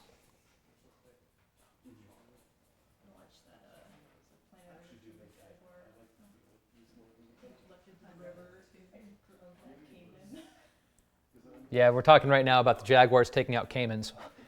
Yeah, jaguars will take out caimans with no problem.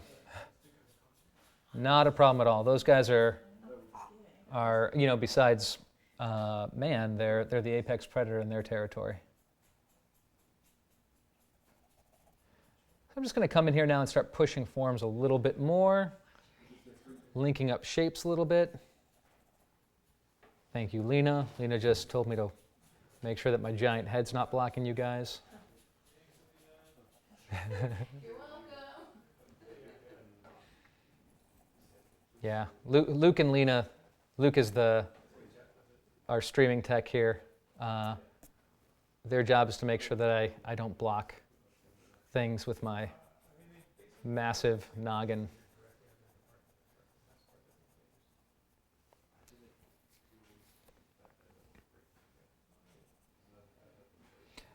So I had a question here. What paper is the sketchbook paper? I don't know. I picked up this sketchbook at random and really enjoyed it. And there's actually no labeling on it. It's a bit mealy, to be honest with you. It can get overworked pretty quick, so I have to be careful with it. But I like that fact. I like that it makes me be a little more confident with my marks. I like that it forces me to think through my decisions a little bit more. And it takes the stain really well. So those two things in conjunction lead me to really kind of enjoy this paper. I picked up 2 of these sketchbooks already. I don't remember what the brand is, but it's a nice little sketchbook, nice little hardbound watercolor sketchbook. So these 2 shapes were mirroring each other a little bit too much. The indication of the edge of the scapula up there and the indication of the deltoid. We're getting a little too samey. They were getting too close in shape and too mirrored, so I'm just switching them up just a little bit here. There we go. That feels better. And sometimes it's all it is, it's a feeling. When you lay down a mark and you're like, no, something's not right about that.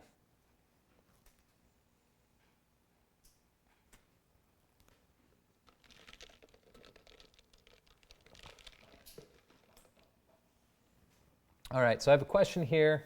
Have you, as an artist, ever thought, is this the best I can do? As a beginner artist, I feel this way from time to time, and it impedes my progress, and I stop practicing for a while. You should ask yourself, is this the best you can do? You absolutely should say, is this the best I can do? And you should push yourself to do the best that you can do. That's where growth happens.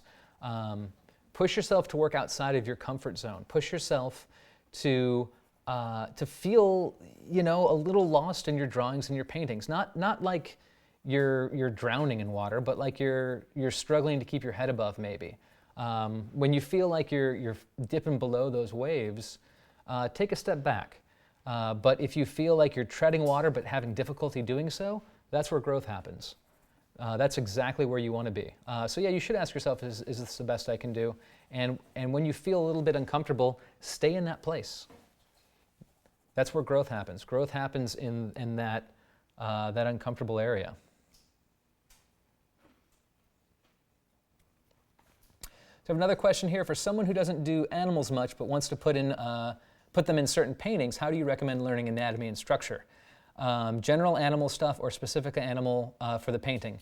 There's no such thing as general animal stuff. Every animal is a specific creature, so absolutely specific animal stuff. If you're putting an animal in your piece, but you're not going to specialize as an animal artist, go out and study that animal in depth. Learn its anatomy inside and out, learn its musculature, and go from there. But yeah, there's really no such thing as general animal anatomy. There are general construction forms that you can break down, but those can only get you so far. Those general construction forms then still need to be repurposed to specific species, to specific individuals even within those species. So yeah, there's not such a thing as general animal anatomy. It's kind of a misconception that you get a lot, just because there's a lot of things marketed as animal anatomy studies, but every animal is a different species. And there's this idea that the human form is the most complex form that there is out there, and it's a form, it's one of many animal forms out there. That's really all we are. We're just animals with weirdly large noggins. But it's one of many animal forms out there. And yeah, it is the most recognizable to us. So that's why it is easier for people to say, oh, that's wrong, if they see a figure drawing that's off, because we're familiar with it. We see the human form, we see human anatomy every single day. Every single day. So we are very familiar with it. So, whether we study it or not, we know at least something of it. We know what looks right and what doesn't look right. So in that regard, I guess there is a little bit of wiggle room with animal anatomy, because there's a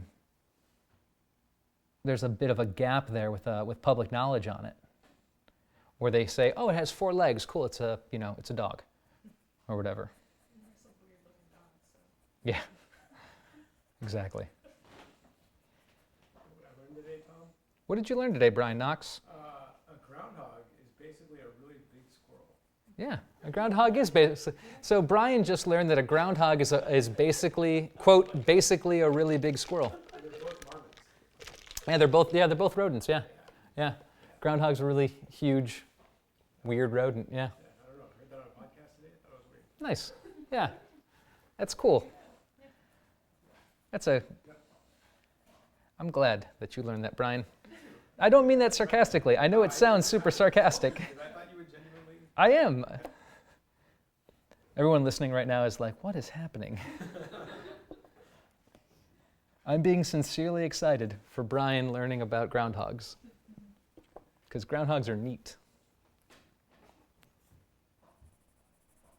We just watched an episode of Wildcrats the other day with groundhogs in them. It's a children's show, for those of you who do not know. Groundhog see its shadow, I didn't pay attention. I don't know about that. The thing. Not very good at guessing. No, the thing I was listening to was saying there's been some 70-year-long groundhog study that's documenting global warming somehow through groundhogs. Hibernation, yeah. Something? Yeah. Crazy.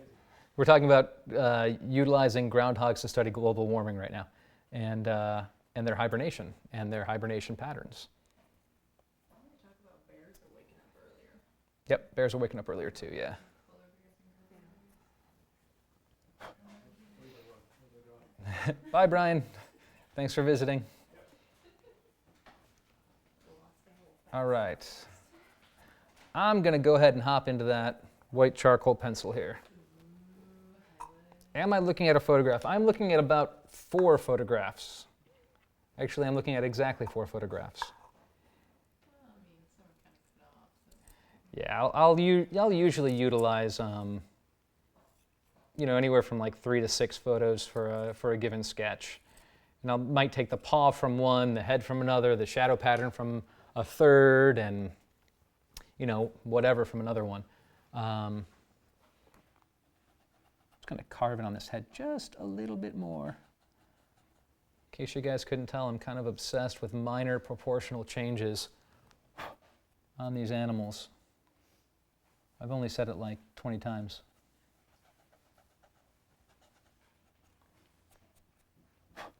There we go.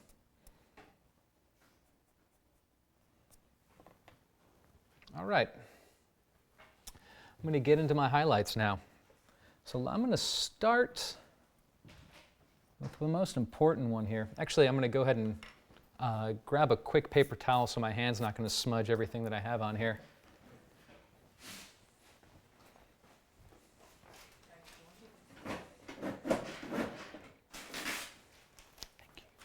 Awesome. Paper towel acquired. What's that? Oh yeah, I might block you guys for a little bit while I'm laying in the highlight here. I gotta get a little bit close with my old man eyes.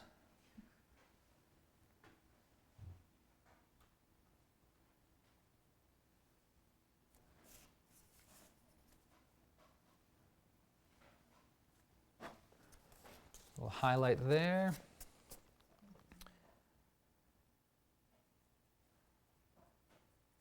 I'm going to start applying these carefully and sparingly.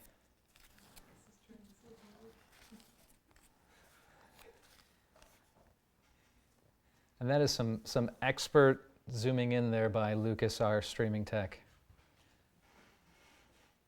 Thank you, Lucas.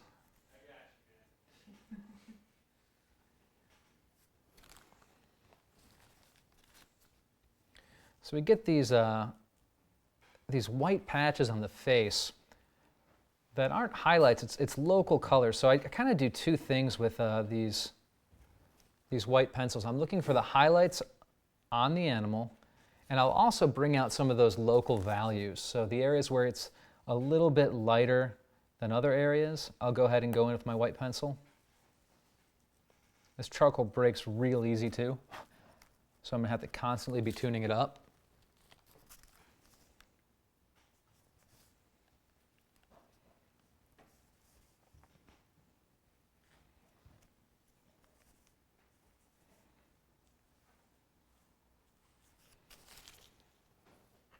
I'm already in need of a tune-up on this pencil.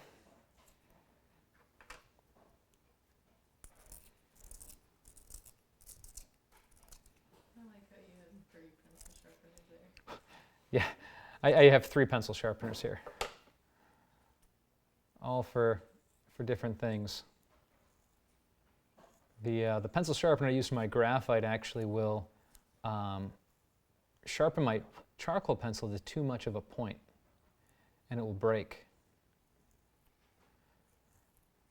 So I got to be careful with it.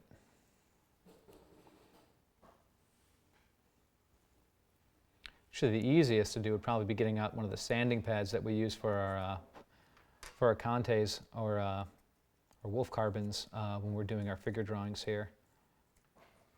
But that'll take a little bit too much time.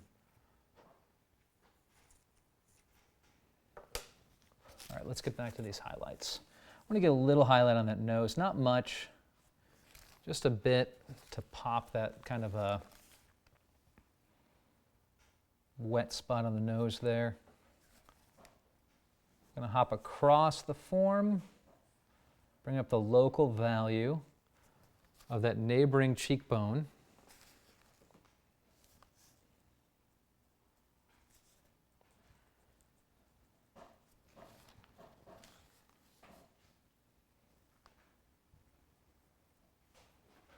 Those little forehead wrinkles in here.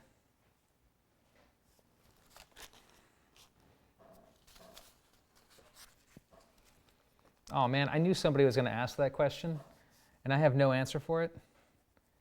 What is your favorite animal to draw? My audience behind me is laughing right now because they hear this all the time in class. And like, they make fun of me because when I'm doing a demo in class, I'll be like, this animal's my favorite animal to draw. And they're like, Tom, you said that. Yeah, they're like, you said that last week, Tom. I'm like, well, it's true. They're all my favorites. Yeah, there's something fun about every one of them, you know. There's just so much interesting things going on with each different species. What's your favorite cat? What's my favorite cat? Okay, that's an easier one to answer. Let's just ask what my favorite cat is to try and narrow it down a little bit. Oh man, that's even hard. Let me think. You know, snow leopards are really cool. I like snow leopards a lot. They're pretty neat. Yeah, palace cats are really cool too. Yeah, they're really fun.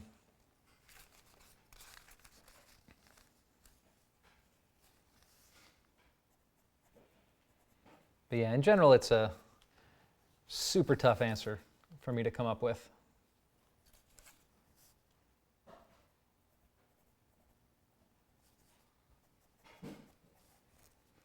Come on up here and pop a little highlight on that shoulder blade as it thrusts forward into the light.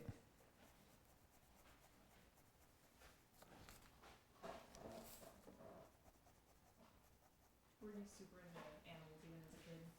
So just asked the question, was I super into animals even as a kid? Yeah, I was. Yep.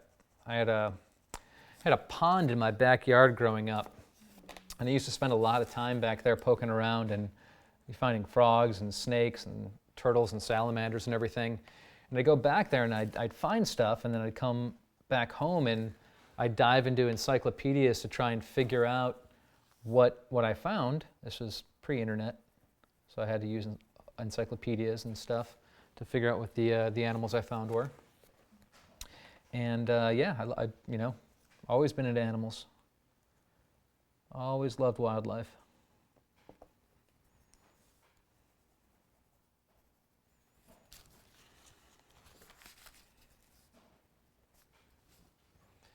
I come down here, pop a little bit of a highlight on that bony form of the elbow, maybe a little bit on the tricep here.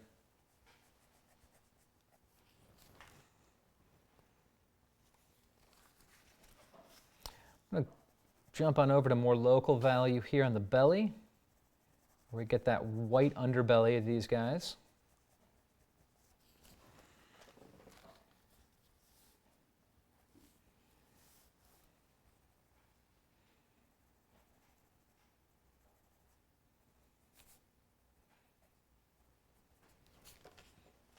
See, I'm using this really sparingly. I'm not just going in and giving these large swaths of highlights all over him.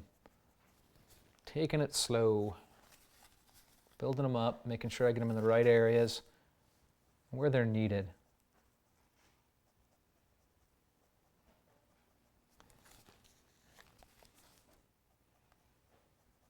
And because I planned it appropriately, they're also helping accentuate and pop the form a little bit.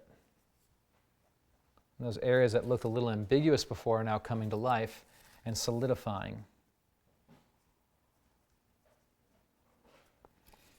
I always compare, artwork or executing art to a chess game with yourself, where you're trying to stay one step ahead of yourself. You're trying to plan a couple steps down the road.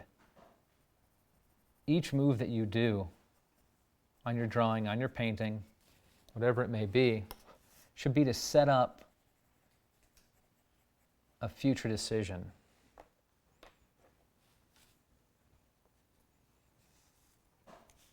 Always be thinking ahead. And that's something it's a tough thing to do sometimes. So if you have trouble doing that, don't beat yourself up over it, but strive for it.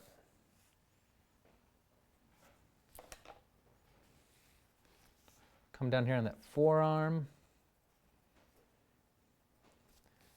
Those flexors and extenders, and that fun pronating forelimb that these guys have.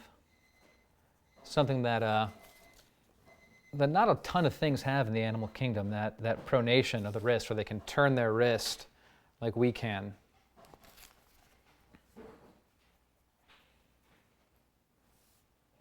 Big cats can do that.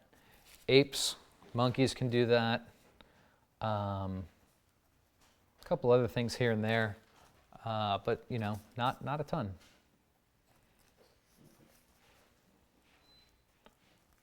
A lot of arboreal species can. Not much else, though.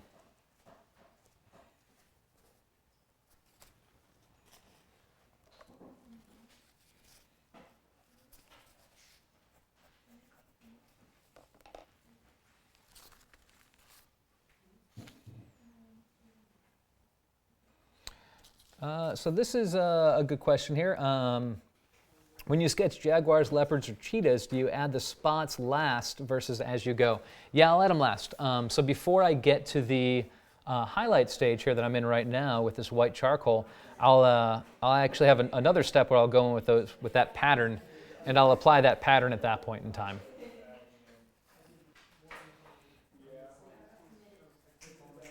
Stripes and things I like to add fairly late in the game, because I want to add them in a way that accentuates the form and doesn't confuse the form. It's a very tricky thing to do because when you're dealing with spots, when you're dealing with stripes, when you're dealing with patterns on an animal, you're dealing with something that specifically is designed over the course of millions of years to throw off light, to confuse the eye, to break up the form. And when you're drawing something, your job is to figure out the light source, to make that form evident, and to make it read as three-dimensional. And those spots and those stripes have an opposite goal of what you're trying to do. So what I'll do is I'll get that form rolling, and then I'll apply them sparingly. I'll usually cut down on the amount of spots, stripes, patterns, whatever. Not so much that I lose the creature type, because as I mentioned before, I want to make sure that I'm being true to what this creature is, but enough that it clarifies the form a bit.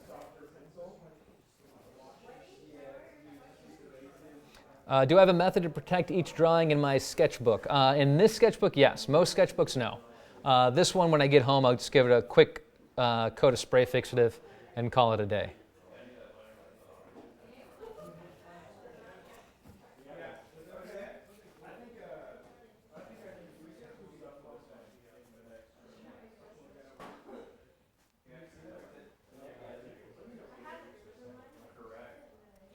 I'm going to hop on over here to that tail. Bring up a bit of a highlight on that tail here. Just to pop it a little bit more and make it stand out against that saguaro. And I'm going to come down here to these individual paddles on the prickly pear and get that in.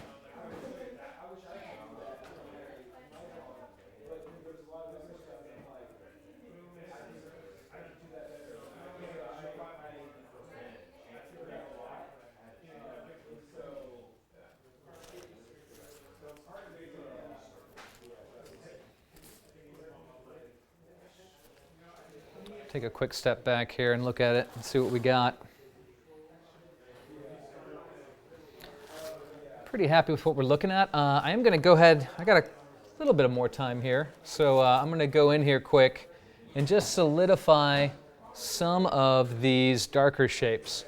And when I get home, I might go ahead and take that small eraser I was talking about and refine some shapes in this head a little bit more. But without that really fine mechanical eraser, I'm not going to be able to do that, but I can still come in here and kind of link up some of these darker shapes, make them work with those highlights that I just laid in. Coming back in, harmonizing my darks with the lights.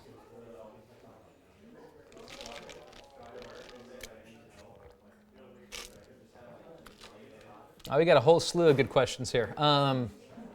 What aspect of drawing animals have you struggled with the most? That's a very good question and a tough one to answer because, again, I don't think of it so much as animal drawing as I think of it as specific creature drawing. You know, like this is a big cat drawing I'm doing versus an elephant drawing. So actually, you know what? As I'm saying it out loud, that's the answer right there. I guess the thing I struggle with, that anybody struggles with most, is shifting gears between different species. Studying individual anatomy and being well versed not just in one species anatomy as you are in figure drawing when it comes to humans, but in several different species. So that's probably the thing I find the most difficult in animal drawing. Staying true to the species type and making sure that you do that animal due diligence when you're drawing it by understanding and studying its anatomy. It's a tough thing to do. What other questions do I have here? Have I ever developed bad habits in my drawings that have been difficult to lose? I got to think on that one for a little bit. You know, I've been training with the Atelier for so long that it's kind of tough for me to think of a time before the Atelier. But you know what? Yeah, so I will say that when I first came to the Atelier, it was difficult for me to switch from linear to tonal. I had a very linear approach to my drawings before I started studying at Watts. You know, as most people who try to learn on their own or with limited means, I had a lot of shortcuts and a lot of things that I developed and had to work against. But for the most part, it was mostly just linear versus tonal, trying to understand value. Fortunately, I was kind of early enough along in my formal training that I could shift gears kind of quickly on that one. But I do remember struggling with that a bit. Yeah, there's always habits to be relearned and to be mindful of. You know, we all kind of fall into pit traps. I also used to really get very shape dependent in my drawings. I'd lose the overall structure sometimes. I fought that more lately, and I don't really have to think of it anymore. It's something that I kind of can handle better now. But when I first started training, that was something that I did a lot of. Oh man, somebody's asking again what my favorite species to draw is. Can't answer it. That's a tough one. You got to narrow it down. It's got to be like a question of like, what's your favorite cat to draw, or what's your favorite canid or bird or something like that. That I can probably answer. What's my favorite species in general? Can't do it. Too many. What's my favorite fish to draw? I was just asked. Man, that's a. Let me think. Favorite fish. What's my favorite fish? You know, I love sharks. Sharks are super fun. Sharks are really cool. Maybe something like a mako shark or a thresher shark. Thresher sharks are kind of fun. They have that really cool long tail to them.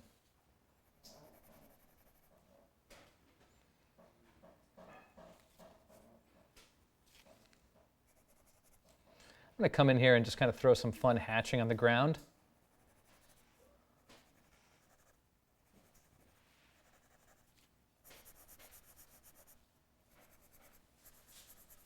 Then we can probably wrap this sucker up and call it a day.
So another question here, favorite brand of ink. The brand that I use is, again, I showed this earlier, but I'll show it again here. Lion Art's Black Walnut ink. It's made by the illustrator, Howard Lyon.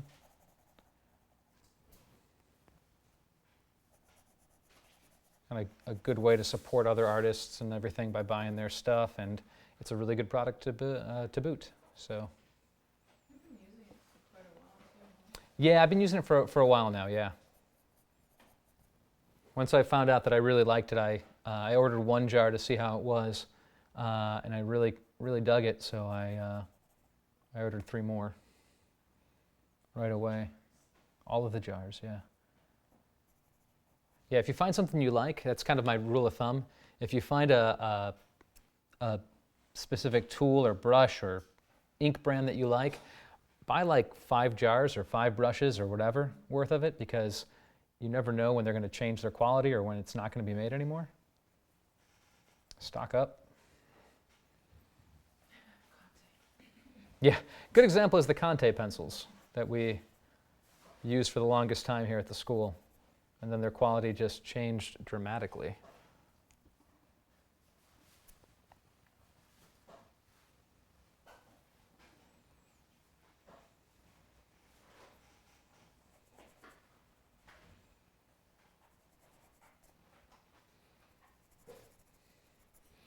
All right, guys.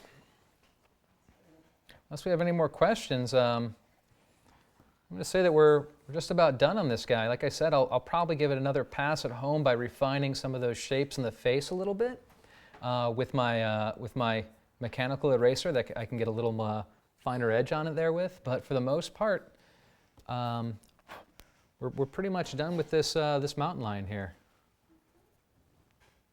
So yeah, thank you guys for tuning in. And yeah, I'll hopefully do another one of these for you guys in the future, maybe an animal painting course. Yeah, I'll see you next time. Have a great one.